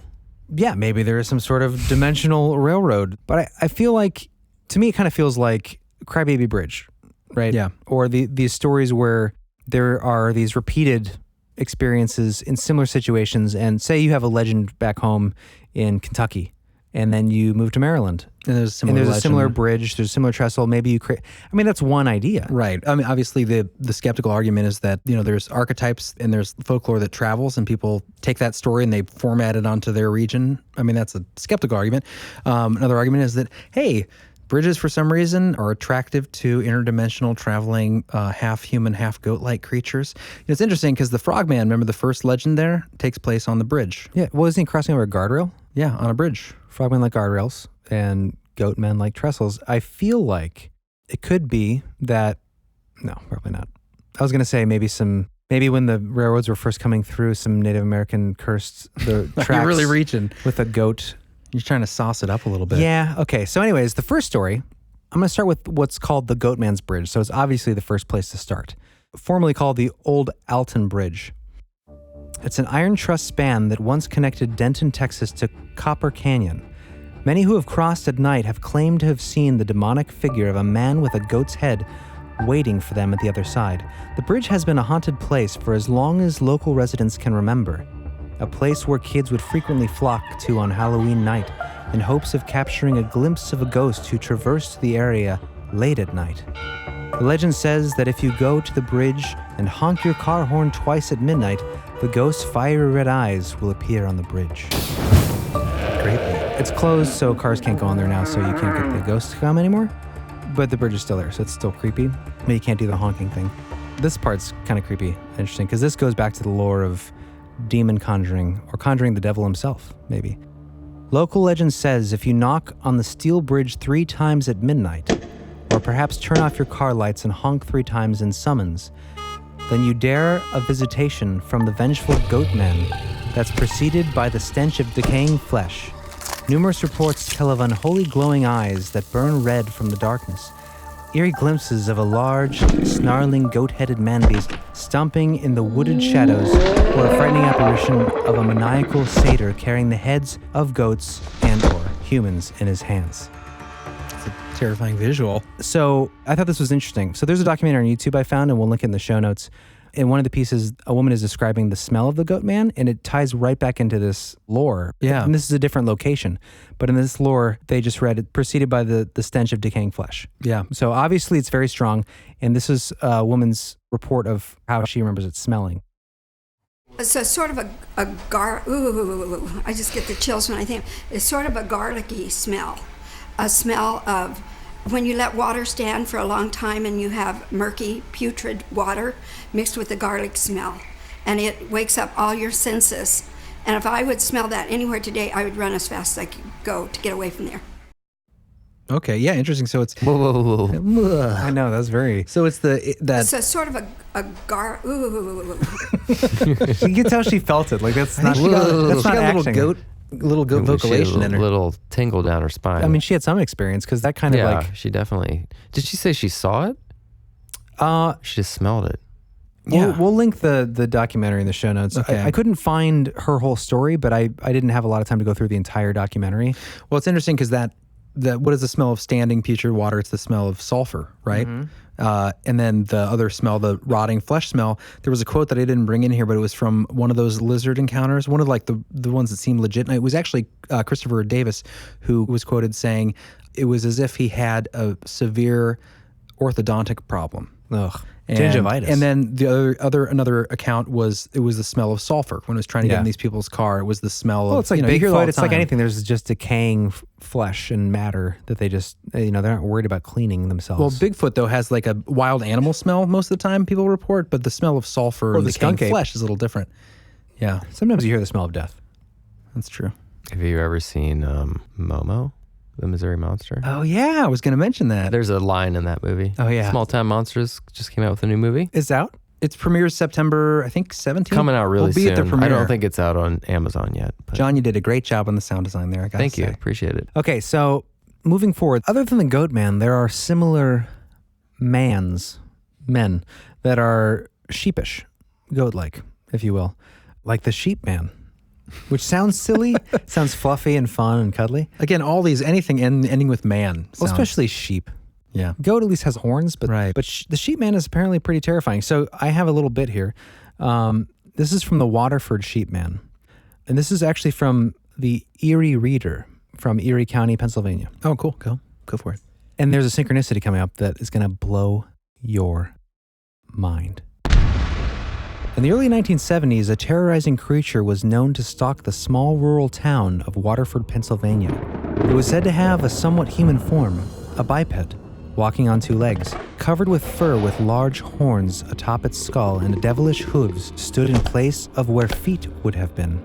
It lurked in farm fields, preying on the livestock with a compulsion to tear it apart and feed on its flesh and blood. This creature would become known as the Sheepman of Waterford. So I have a witness story. Oh. This comes from Herb Kinney, a Waterford native and businessman. He had a friend who was a victim of the ungodly creature as it lay wait for him on top of the Waterford-covered bridge on Niemeyer, I'm murdering that word, road that spans LaBeouf Creek. Quote, "It was always said that the Sheepman lived in a cave on Baghdad Road. He was known to frequent the covered bridge southeast of town on East Street. He was said to hide up in the rafters of the old bridge and jump down and terrorize young lovers that had parked in the bridge. Two couples from Erie were traveling into the bridge late one summer night in a dark blue Ford Mustang convertible with the top down. It had started to sprinkle, so they pulled inside the bridge to put the top up when they were attacked. The boys fought off the creature and peeled out, filling the bridge with smoke from the burning rubber of their tires. The roof to the car was damaged, ripped torn," sound familiar? Rip Torn, good actor. "And mangled to the point it had to be replaced. All of the young people insisted the incident really happened, telling the tale to their parents. Their parents, feeling embarrassment, would not allow any police report to be filed." And as I read that, it sounds like there's no record. Right. But this is the crazy part. So I Googled it, and I found a Facebook page for the Sheepman? The Sheepman? Mm-hmm. Terror, it's called like Terror of the Sheepman or something. We'll link it in the show notes. But I wanted to find Herb Kinney, this witness. I wanted to get his story, like just to see if I could find him, if I could verify. Is he real? I found him on Facebook. Really? This is the weirdest synchronicity. He was in a group for the Sheepman. Obviously, he's interested. He is mutual friends with Daniel Gorman, the guy who we've contacted weird. to design our logo. Well, that's weird. Is the guy who Really? had this story about And the Sheepman. where is he? He's not from Ohio, though. Pennsylvania. Oh, weird. That is very strange. That is strange. So this witness, which I contacted on Facebook, I wanted to get his take on this. I probably read his voice very badly. I'm sure he doesn't sound like that at all. But it was a good story, and it was in the Erie Reader because he's from Pennsylvania, Erie County. We should ask Daniel Gorman if he's heard his friend's Goatman. I was hoping in like 2 hours before the show I'd hear back from this guy. But what a weird synchronicity that he's mutual friends with the guy who we contacted to design our new logo. Yeah. This random witness of a Sheepman, supposedly. So I contacted him. I was like, is this story just like Made up. cryptid fandom wiki? Right, creepy, Or is this cryptid the thing that happened? Sheepman totally real. Okay, You so haven't heard back yet. I haven't heard back yet. So we can assume it's real. Yeah, for now we'll assume it's real. If any of you guys out there have had a Goatman encounter, a Sheepman encounter, I mean, we could go into the possible theories of the Anunnaki, Chimeras. splicing genes and Right. DNA to create human-animal hybrids. You know, you get Enkidu, you get we could talk about Cernunnos, the Celtic, the Celtic Deity, goat god of Pan. fertility, and Yeah. Pan. I mean, we could talk about all these things and talk about where these things might be real. We might see blips of these things in our reality. Yeah. And that we call him a Goatman because we're American. That's a good American comic book I think name. the most popular idea with the Goatman, at least in Maryland, I think I read something about there being some sort of military base or science experiment facility Maryland. where there was they were doing experimentation. That seems kind of far-fetched to me as far as having a living, viable half man, half goat sort of situation. It's totally possible. I think the idea of some sort of entity in my mind seems Some a little older more, creature, maybe. Yeah, some kind of pan thing. If you guys go to show notes, I'm going to flash this picture to John and Chris, my brothers here, to see what a Goatman really looks like. If you're lucky enough to catch him on a trail cam. Do you have that picture? That's great. It's actually really great. It's probably a dude in a costume, but it looks No, it's creepy. real. Wait, Yeah. This is the realest picture I've okay, ever that's seen super on a fake. trail That's cam. not what I'm talking about. It's would be awesome if it was if you real. search Goatman, you're going to get this picture. I thought that was the one from Grand Theft Auto. No. It's like a trail cam supposedly cut. The face, you The can tell. feet are impressive because the toes are split. But Can I and see he- it closer? And he's naked, but it looks like he's wearing a mask. It's a supposed trail cam foot of a Goatman. You guys let us know what you think. Even the posture of him looks ridiculous. My question is why if it's a black and white picture and there's no flash with trail cams, it's night vision, why would he be reaching towards the camera during the flash? That's silly. It's obviously posed. It looks CG to me. But you guys let us know what you But think. I think this one is more. Go to our show notes and let us know what you think. I think this is the most realistic picture of a Goatman I've seen taken, and it's Oh, you definitely got one? in my mind. It's definitely not a Photoshop job. If anything, it's a really good creative costume, but it's scary. That looks to me more. If there was anything out there, it would look more like that. It almost looks like Bigfoot. Yeah, but with a goat head. Oops, I got out of it accidentally. Just hit the safari button. Oh, you goats are Here. weird Yeah, looking okay. though. Just goats themselves. I understand why like Satanists and they're freaky looking. they look like they're from another. Well, and they got dimension. the beard, so that already gives them kind of this. It gives them sort of a mannish impression with the beard And their eyes are just so weird looking. on the sides of their heads. and they're like they're horizontal pupils. Yeah, that's what's creepy Wait, about it. horizontal pupils. Yeah, you look at the one right there. Here, Chris. You can see the slits in their eyes look yeah. really bizarre. Look really high. So one possible explanation for some of these sightings supposedly is what's called the Damascus goat. Okay, I like where this is This going. is a bizarrely beautiful, hideous type of goat. That's pretty actually, I guess, popular for farmers. I think maybe because of their milk output. Are they only in Damascus, or are they? No, that's their breed. Okay. But I'm going to show them to you, and you can see why, if they were standing up, you could say this would be like some sort of man-goat monster. They just have like, well, this will be on our show too. Let me see. Yeah, those look so. That's what I was actually commenting on. How bizarre those look. What? No. Their heads look like the worms in what's the movie? Peck. Oh, yeah. Willard. I'm sure they get Not Willard. Willow. Willow. Willard. Don't they? The heads look like if you just put like worm Yeah. skin on that guy's face. Oh, there's like monster dragon worms? yeah, that's what the heads look They like. definitely look like from from Willow. Those are beautiful. Oh, they're odd. That's why I like them. They're beautifully Sometimes odd. The odd is captivating. The strange. Well, I guess that's why I do the show. Strange is If captivating. you guys want to see an awesomely weird, I wouldn't say they're beautiful though, classic 80s to me, they are. fantasy film, watch because you are a Satan supporter. Willow. What does that have to do with that? Because it's goats. Watch Willow with Val Kilmer, because it's a beautiful piece of old school Oh yeah, it's a great cinematic movie. brilliance. Check it out. That's a little side note. We've had some Bud Lights.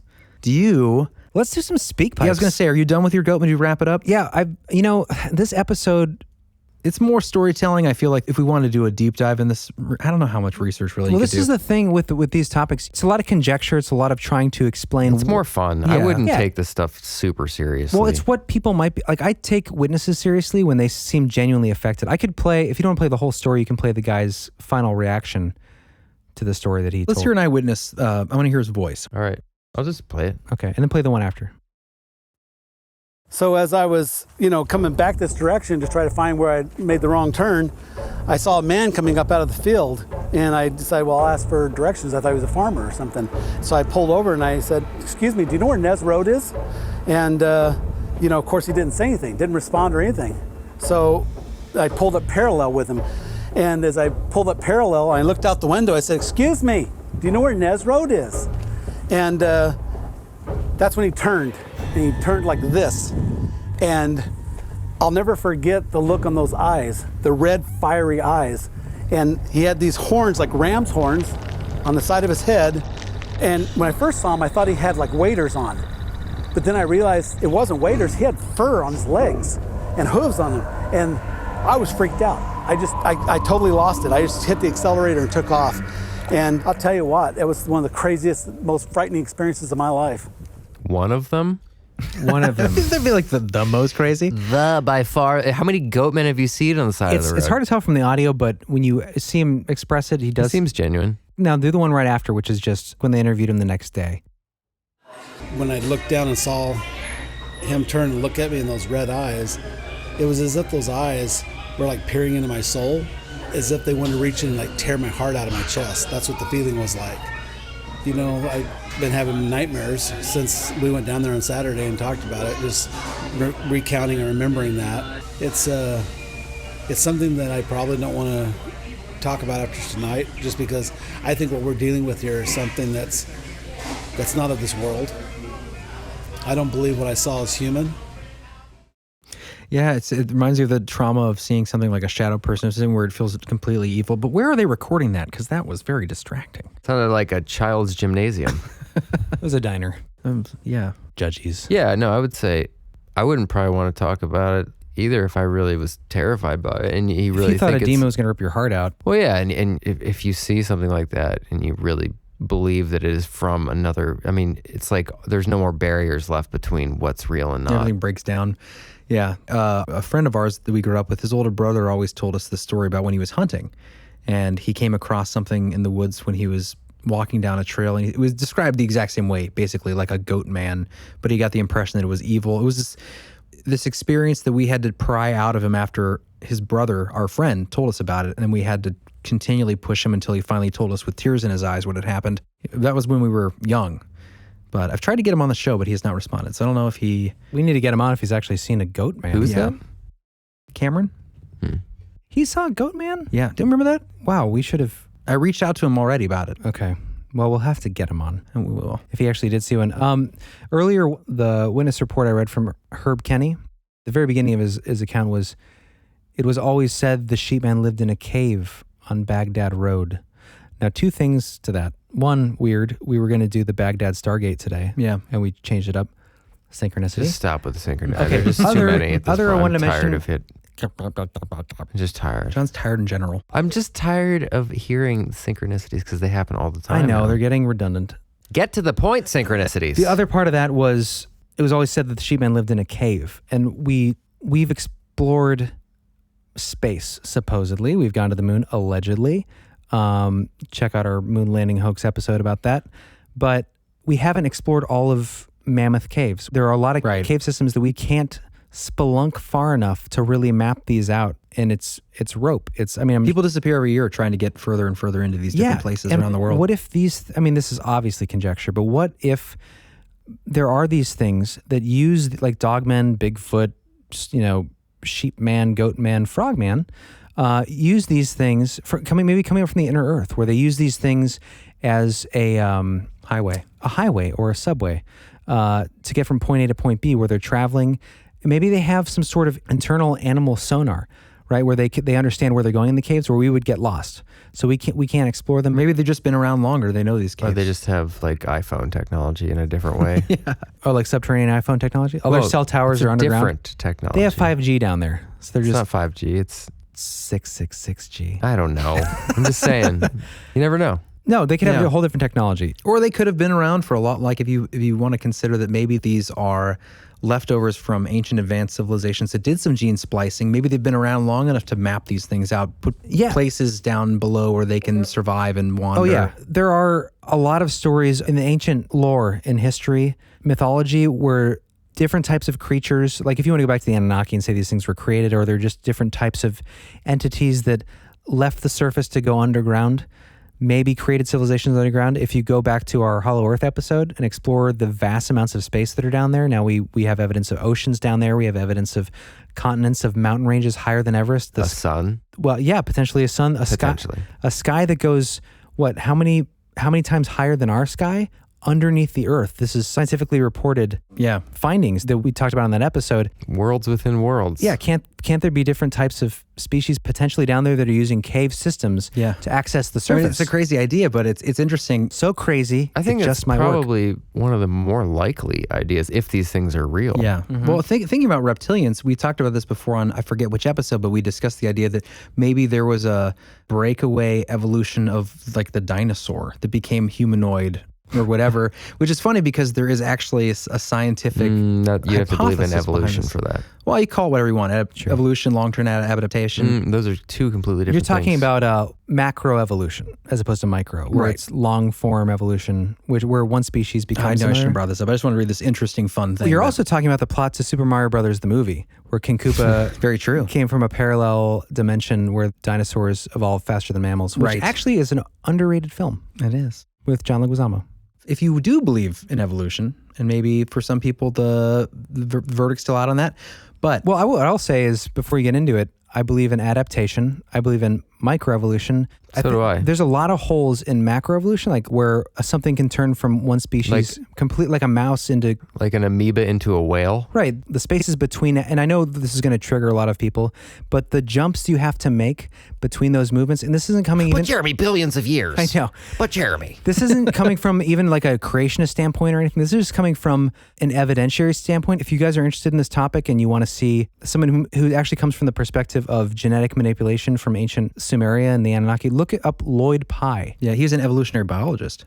I forget what his specialty was, but he talks about the genetic changes in our DNA and all the holes you have to jump to get from. Yeah, he said there's not one missing link. There's like 10 you have to get No, through. there's hundreds of missing links at the minimum. I wanted to do an episode on this because I wanted to break down the barriers of evolution and the theory. And Sounds interesting. Yeah, and it might get red flagged because it's anti-science, but it's not. It's just questioning what we think of as science. It's a theory. It's still a theory. People do treat it as dogma, but it's a theory. It's a theory, and I love the concept of instant manifestation, which was a contemporary argument to Yeah, but that evolution. was crazy. No, but there was actually crazy. There's actually there's evidence dirty to it. laundry, so flies manifest. Wow. Okay. Thank you, Radiolab. Thanks for digging deep. It's not Radiolab. That's what I learned in 7th grade. You learn. Oh, thanks you for your anecdotal 7th grade It's a historical comment. fact that they used to think that flies came from dirty laundry. Okay, but there were also situations where there was a vacuum, where things would grow in a vacuum. I get what you're saying. Now, maybe with the inner Earth, this would explain this, but there were species of whale and other mammals and life form at the North Pole that existed at the South Pole that they couldn't figure out how they crossed the oceans at the warmer climates to get to the cooler climates. And so a contemporary theory was instant manifestation, which if you think about string theory and you think about vibration creation and the matrix that we live in, the simulation. Spooky action at a distance. Yeah, if you think about manifestation of reality, it's totally possible that things were just created. Or just manifest. And the idea that like everything evolves, even though we have no real evidence that species evolve from one to the other, we have evidence. I don't of understand branches, that. but- Like, how can that be possible if everything came from these like single-celled bacteria or whatever? Yeah. But how come those things still exist? Well, that's a problem. Okay, well, I would guess. I mean, obviously, none of us are evolutionary biologists. I am, Chris. But I would guess that the explanation for that is We're making some people so mad right depending Good. I hope you're mad. I hope you can't sleep tonight. Depending on maybe region, maybe on environmental stressors, some things had to adapt over time. We call it evolution or whatever. But That's silly. Well, I don't know. No, okay, first Think of all, about it, we're gonna have to dude. do an episode First of on all, this. None of us has done deep research on any of this. You don't need deep research for this. It's a very Just go with your gut. It's a very basic, objectifiable So what's the evolutionary reality. argument scientifically? What is the argument? How does it happen? What's their explanation for how it happens? Or you don't know, I don't know. so it sounds crazy. But That's what I'm all saying, I know let's is I can research it. observably look at everything that still exists, that did exist, whatever, billions of years ago, and it still exists. Right. So why was my possible idea so crazy? That environmental stressors made something adapt over time? I didn't think that was crazy. That's what I just said. Well, I just meant You said like, that's crazy. Well, I was saying it's crazy to think that like a single-celled amoeba can turn into a human being because of environmental stressors. Well, maybe over time. I mean, maybe it's I a think big. it's ridiculous. It's a big maybe. Well, ridiculous is a strong word. It's a- no, none it of is us are ridiculous. educated in this. Okay, before we get deep into this, I guess think I'm not gonna. This would be a fun topic to do because we can definitely get a little animated. But I will save my dinosaur changing because that's what I said 15 Save minutes that. ago, and then you went into your evolution. we'll thing. do that with the "Are Dinosaurs Real?" and "Do Dinosaurs Still Live Oh, Today?" boy. episode. Were dragons dinosaurs / were dinosaurs real? That could be I mean, a whole thing. regardless of what the argument is, there's no proof behind it yet. There's still this incredible There's gap big of hole- missing So it's a links. theory. It's a fine theory. It's all speculation at this point, and people that think that they know for sure when you can't observe it or recreate it. It's just a theory, and then but I can observe that those things still exist as what they were billions of years ago. Those haven't changed. Right. Well, the argument is, I mean, I'm not saying for evolution. I don't know the details. I know I am a scientist. we can all obviously look at things adapting. You can see that in the fossil record. I think what you're arguing is that there are jumps in the fossil record that don't seem to indicate that this turned into that. Things can adapt, yeah. Like your ears can get bigger if you need more sound pickup or What something. I'm saying is, but- I've never tried to find out it specifically, because we've never talked about doing an episode on this. Specifically, I've never tried to look into, is there a good example of something with a chronological fossil record of how something transformed that's verifiable? I've never looked at that. Right. And I don't think any of us have. That's why I'm saying let's wait to talk about It'd be it. fun to do an episode on you it. can't wait. Say that one more time. What you just said. I'm saying we need to do our own research. That's Yeah. all I'm saying. Not just repeat other To people's John's stuff. point, if there were enough missing links to fill the gaps, it wouldn't be a theory anymore. The problem Well, is we let's have find out. all these missing. How about we do some Okay. research? I'm just saying it wouldn't be a theory anymore. If you can observe something from one species to another, obviously evolution is provable because things change. But that's the claim that evolutionary science makes the claim that they can see that. I'm saying I'd like to look at. I don't think so. Yeah, it is. So you're saying that there may be evidence out there that they've watched other species go to another species. Yeah, that's the argument. I am about 99.99% sure that's never happened. Not watched it physically. You can't do that. Well, Takes what do millennia. you mean then? I'm confused. The fossil record. I mean, you're right. This is all just, but I just feel like so much of science is just like looking too far. It's like observable truth doesn't have to be like, people get so caught up in the minutia of like details. Right, and I agree with you, but what I'm saying is before I'm going to say that's crazy, that's ridiculous, well, like you said. I'll do it. But without looking into it, it makes you sound like you're just saying stuff. It's my truth. Okay, live your truth. My truth is the best truth. It is been decreed. So before we get to the Speakpipes, two thought experiments. Oh yeah, Speakpipes. Two thought experiments I just wanted to suggest. Do we want to take a break before we? Sure, but let's take a break. But before we do, I want you to consider at least one thought experiment, and whether you are an atheist, a religious person, or you never really thought about it. This is an interesting thought because I grew up like every other American in this country, believing everything that they taught me in school. But this is kind of an interesting thought experiment. There's a Big Bang, supposedly, right? That's how we can explain where everything came from, even though we don't know where that came from. But the Big Bang explodes.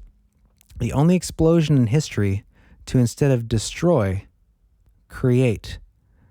And as the Big Bang goes out, it builds together planets and it creates life forms, and life forms become conscious, and then they grow from an explosion. How do we Where get from in all other places, Frogman explosions to are the Big Bang? In other instances, explosions are destructive. Give one example where an explosion creates something. That's just odd. Well, it's odd that that's the starting point. And how can there be a starting? Let me ask you this: in that hypothesis of the Big Bang, what is concentrated in that explosion? Sadness. See, you don't know. Neither did these people. How could you know? It's 5 billion. I know. What I'm 20 saying is billion? you're saying the argument that is made is that everything in that explosion, I'm not saying it happened. I don't know. I'm saying the argument is that everything that the building blocks of life that creates things was in that. But how did that happen? This carries the thought experiment further back because, if it was two pieces of magical life-creating matter, existence-creating matter that collided to make an outcropping of life and all the early planetary forces that could create this galaxy or universe, supposedly.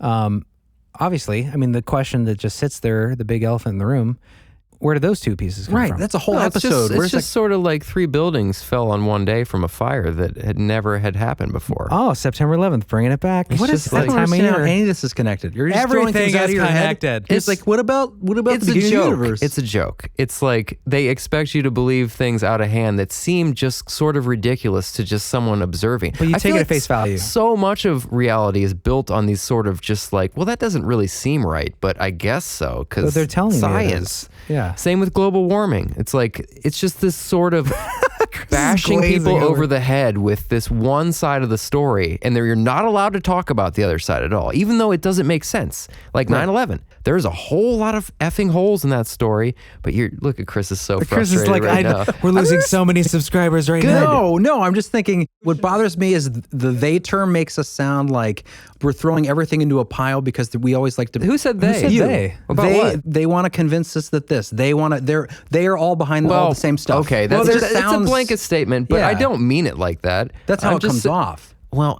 It's been a long time since we've done a conspiracy You get so episode. frustrated, dude. I think this is fun. I think this is probably the best part of the show. I'm not tied to any of this stuff. I That's don't the beauty. need evolution to be real or not real. You know what I don't have on my car? I don't have an evolution bumper sticker on my car, and I don't have a creation bumper sticker on my car because I'd like to just consider what reality is. I don't need to be tied to an idea. You know, but people get so upset and things like the moon and like it's all these that's the staples problem. of our society that people just like, well, if that's not it, I just can't breathe anymore. You just got to challenge. You know, you got to challenge what you think the world is around you and be open to ideas. You don't have to believe anything out of hand. That's what I agree with. Being open-minded to ideas, listen to different sides, and debate the points you think. But to classify things that's all ridiculous. They're in charge. My freedom is in Yeah, America. we're 3 people here having a conversation. So if John has that point of view, you obviously have a different point of view. That's why we're talking. This is the beauty of free speech. You can call my ideas ridiculous. I don't care. I just, from my observable truth, evolution seems a little bit ridiculous to me. Did you get that term, Oprah's magazine? No, observable truth. Your observable truth? That is not an Oprah saying. That's a flat earth term, sir. Is it? Mm-hmm. Well, it's part of my vernacular. I don't know about flat earth. That's the thing is I feel like the earth probably isn't round. Maybe. I feel like either way, we're in a simulation. This is what's so funny too. I don't know about flat earth. People fight so much about the shape of the earth, but they're so easily accepting of a simulation. Oh, we're definitely most likely in a simulation, but it's definitely a globe I don't think simulation. we're in a simulation, though. I think this is all real. See, I think there's a good chance that I don't think there's a difference. What do you mean? it depends on how you define Between terms. simulation and real. But there is a difference. You have to define the terms. To me, it doesn't like, is it real as a simulation? If it feels real to me, it's real. Because in my mind, let's say you believe in God, right? He creates a reality. You live in that reality. It's a simulated And then reality. you die and you go to another place that's more real. This is God's simulation if you're a religious person. No, it'd still be reality, though. It's just a different version. That's what a But that's simulation not- is. No. Well, it's In my opinion, it's the same A thing. simulation is like an artificially created construct by You're not defining God, though. terms now. This is good because We have to define terms. your definition is like a man-made matrix. Right. That's my, or not even man-made, just something that is artificially not created. omnipotent. Right. And where I agree with Chris's simulation in the sense that like our reality could be considered a simulacrum of Come on. That's a great word. What is that, though? It's like a simulation. Simulacrum? Yeah, I think we can put it in context and figure out what it means. A simulacrum of a reality. So it's like it's not quite real, but it's a manifested reality for us. Right. We are the players in this simulation that is our reality. But when we do mushrooms or when we die or when we have an out-of-body experience, we suddenly feel the veil is lifted. Even biblically speaking, they talk about it. You feel more alive. Everything feels more real. And suddenly you're tapped into a greater reality. Hence, this could be considered not an artificial simulation. It's just not the fullness of reality. Exactly. In that sense, it could be a simulated reality, not necessarily from a program. I still don't, yeah, but I get what you're saying. I don't think it's a simulation. It's just, it's not the full picture. And I think there's a difference there. Yeah. But I would also argue, and this goes back to my idea that I had a few years ago, that there's a good chance we are in a simulation. And the reason that I would say that, and I've heard people talk about this since, that you look at technology now and the ability. Why does Wi-Fi not work though sometimes? It's because we are imperfect beings. No, but that's if it's a simulation. All the little weird You details. gotta put the problems in a simulation to make it seem Yeah, real. the Wi-Fi not working is texture in our reality, in our simulation. I guess so. But the idea that like, why does Wi-Fi not work sometimes? Your example of that's it. a good Well, I just mean like the little meticulous details of like, why is my weird why do I have a hangnail? skin coming out of my... Well, that's like the best painters of antiquity. They always I get it. put little Yeah. imperfections in. I just personally don't think that's reality. But What I'm saying is everyone's like welcome to their point of view in the belief hole. 20, 30, 40 years, look at technology now, consider where we will be with sensory manipulation. scary. You could wake up as a baby in a simulation, not know, True. grow up, live your life, This idea of the Matrix. not know, die, not know your entire life because technology is so advanced that all of your senses are tricked. Your vision, your interaction with people around you, avatars. Right. So if you believe that, then you have to believe that it's possible that's what we're in right now. As soon as I had that thought several years ago, I instantly looked at everything around me and was like, wow, Truman Show.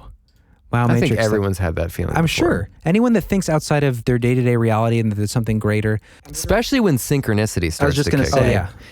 it's an explanation for synchronicity. It's an explanation for premonitions, explanation for Déjà vu. clairvoyance, remote viewing, and really simulation. Deja vu. Really remote. DMT, mushrooms. Ghosts. Really, simulation theory does kind of explain everything we talk about on the show. I'm not saying that What's the difference between simulation and reality, though, if the simulation is reality? There isn't. That's what I'm saying. I don't think there I guess is. that's just the defining of the term. I think Yeah. a simulation can be real. It's just, it's a part of reality. It's like you said, it's a veiled I think part this of is reality. more than like putting on VR goggles. Oh, for sure. though, and It could just be a much more advanced, higher functioning organic simulation. And then our greater reality exists beyond that. I think there's so many questions that we are barely scratching I think the we just surface of. answered every question. What's interesting about being human right now, though, is that never in the history of mankind, as far as we know, has there been this free flow of information and like the opening of everyone's mind to these ideas. As far as we know. As far as we know. Right. Unless you believe in Tartaria. That's another Sorry, episode. Did they have episode. YouTube back then with free flowing information? They had it beyond. You don't know what they had Tartaria. back then. I'm just saying, in our perceivable past, as far as we know, there was never this ability to transfer ideas so quickly. Yeah. And it's hitting us like a ton of bricks right now. And we're all trying to that's why we have the show. It's insane. Somebody's like, where's Frogman though? What's Were we doing Lizardman? Well, it's at the end of the show. Yeah, So. so we're wrapping it up, guys. We're going to play some Speakpipes because we have some great listeners that called in with some great ideas, and it's been a long time. Yeah, and we need to catch up. We need to catch up on them. We're going to do at least 2, but if you haven't heard yours will be on the next one because I think we have 4 in the bank right now we need to get through. But after that conversation, I'd like a break. Could we take like a quick 5? I thought that was good. It was really good. All right, yeah, let's take a break. We'll come back and we'll do some Speakpipes and we'll wrap it up with some interesting conversation. Or not. Or not.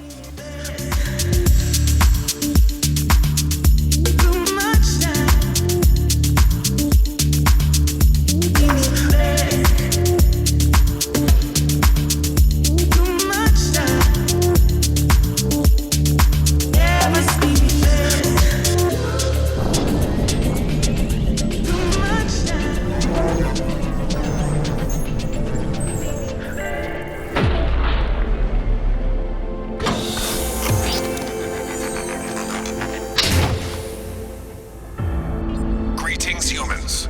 We have come to warn you that we can no longer tolerate your broadcasts of daytime TV talk shows or the musical stylings of Drake and Kesha. These transmissions are damaging our world. Our fluvorium fields are depleted, and our gooncloths are no longer pungent in the springtime. We demand that you instead listen to the Belief Hole podcast, a very delightful show. If you do not support the show by way of 5-star ratings, likes on social media, or becoming a Patreon supporter, we will be forced to fill your skies with fire and block out the sun. We will also remove all condiments from your planet, making your meals frustrating and leaving your mouths chalky and gross. You can also share your paranormal experiences by visiting beliefhole.com and leaving a Speakpipe. That is all. We leave you now.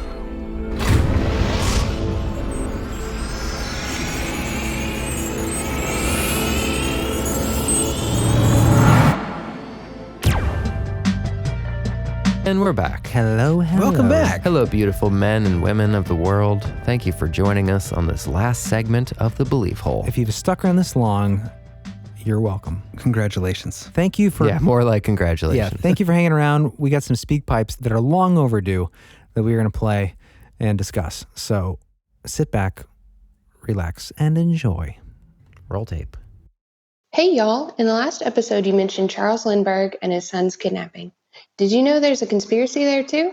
It said Lindbergh was a bit of an Aryan, it was the 1930s, and his son was not perfect enough to be his son, so Lindbergh arranged his kidnapping and subsequent murder. He disappeared March 1st and was found dead May 12th after many interesting events, including strangely signed ransom letters. The German immigrant convicted of his kidnapping and murder maintained his innocence, but he was still executed by electric chair. Anyway, y'all should look into it. Love the show. Love you guys. Can't wait to hear y'all back in June. Bye. Wow, Awesome. back in June. I'm so sorry it took us so long to play that. Hey, it's sometimes it happens. It's actually a big Not topic. that long ago. It's only like a couple months. I guess, but it's a big topic. There's a lot of interesting tie-ins to that. I looked into it a little bit at the time, but we never ended up doing an episode relating to it. But from what I remember, Charles Lindbergh, it turned out, had at least one other family in Europe. And his idea was to essentially populate other areas. Wait. With Another family? perfect Like seed. a secret family? Like he was... Yeah. Like, what do I you think it call was Germany. See, we need to do an episode. Yeah, we need to on dig talk into about that a little But no, bit. he definitely did. This guy, I mean, this was, I think, I don't know if it was a biographer, but it came out in news articles on his life, and it talked about how he had a separate family, and they ended up coming to terms with his family in the States and their legacy. Interesting. And there was a DNA test done, and they proved that and I guess from all accounts of, those children, he was a kind man visiting, and I don't know if they knew him as the father. We'd really have to dig into that, but I think the idea was behind it. Supposedly, he had this idea that he needed to spread his seed to help populate the planet with better people. So, like Epstein? Oh, I heard that was that was his idea. He is one of his. I guess I'm not let's going not compare the whole Epstein Charles thing, Lindbergh with but I guess one of his crazy ideas. I guess he had a lot of crazy ideas. One of them was to try to populate the world with as many offspring as he could. Okay, let's move on from that creep. Yes, thank you for the call. And sorry it took so long. We love you too. Yes, thank you so much.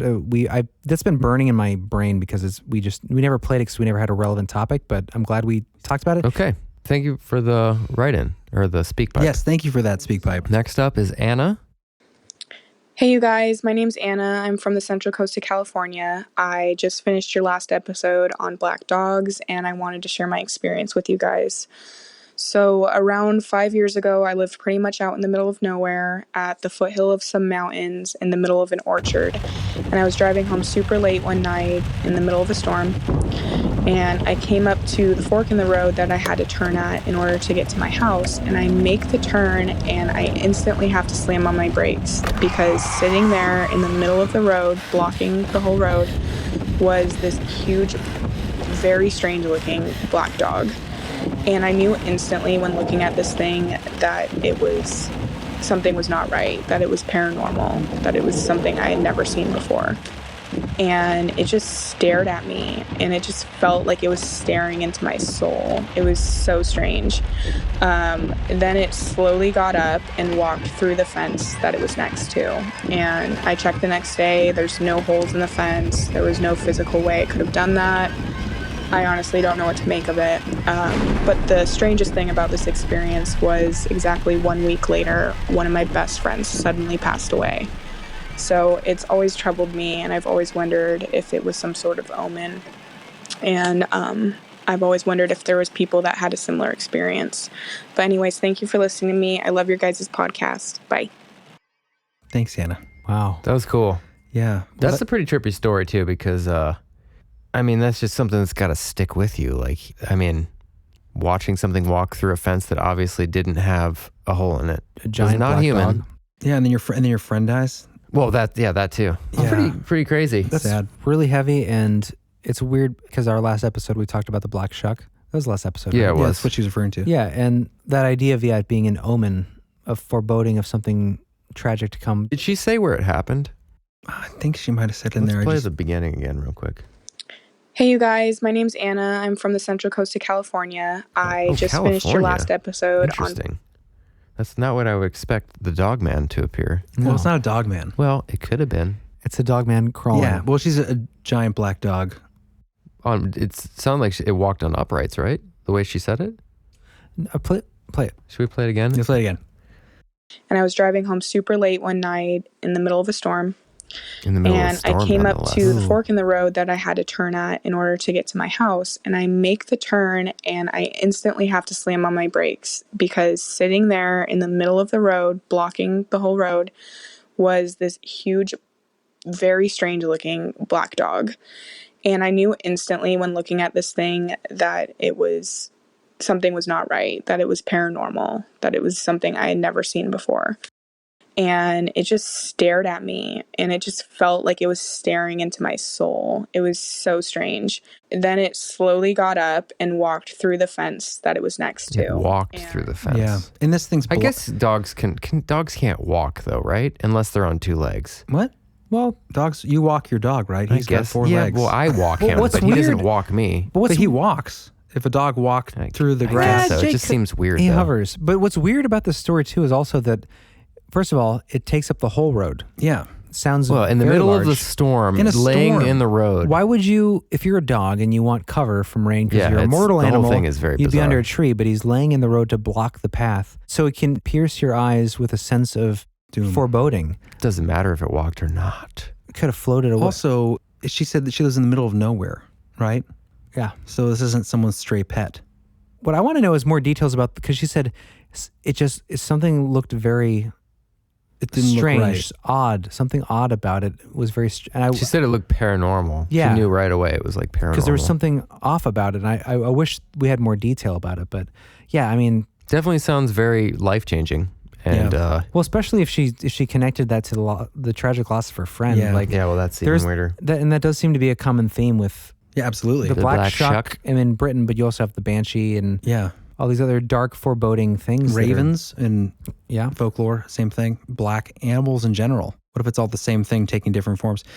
As Anna said, if anybody out there has had their own experience, she wants to know, and we want to know. Yeah. Write in, let us know. Any experience with big black dogs? Leave us a speak pipe. For sure. Thank you, Anna. That was a really good speak Yeah, pipe. good story. I think that's about it, huh? Yeah. And on the next episode, Trisha and Molly. Yes, getting to your guys' speak pipes. Yeah. And any other speak pipes that come in, any other stories, Send them in, guys. We're going to get to them. We're doing our best. This is not our job yet, so we are trying to get to everything and make a good show for you guys too. So yeah, we want quantity. We want to keep it regular, but we also want it to be quality. So right. Look, I'm sorry we're a little late from time to time. We're working on it. It's going to get more consistent and more content, and that's what we're working on. Stick with us. Yeah, right now We're we're gonna do it. Hang in the hole. Right now, we are the researchers, editors, music producers, and general producers, and the only contact and marketing. people. And marketing. So it's Beverage a task. providers. But anybody else out there, you've got a crazy story that you've experience you've had, or you can tell your family member's story, or if you just want to talk about something related to the show. Halloween is coming up, guys, and we are gearing up for some spooky episodes. The veil is lifting, so get ready. All right, guys. You have a great and happy middle end of the year. We love you, and we'll see you next time. Thanks, guys, for sticking around. We'll see you next time on The Belief Hole. Or just Belief Hole. I'm not sure yet. The Belief Hole's good. The Belief Hole? Yeah, let's do it. All right. See you later.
Hey, you still here?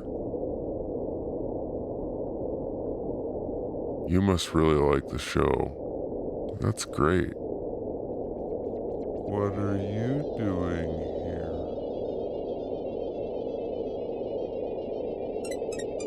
What are you doing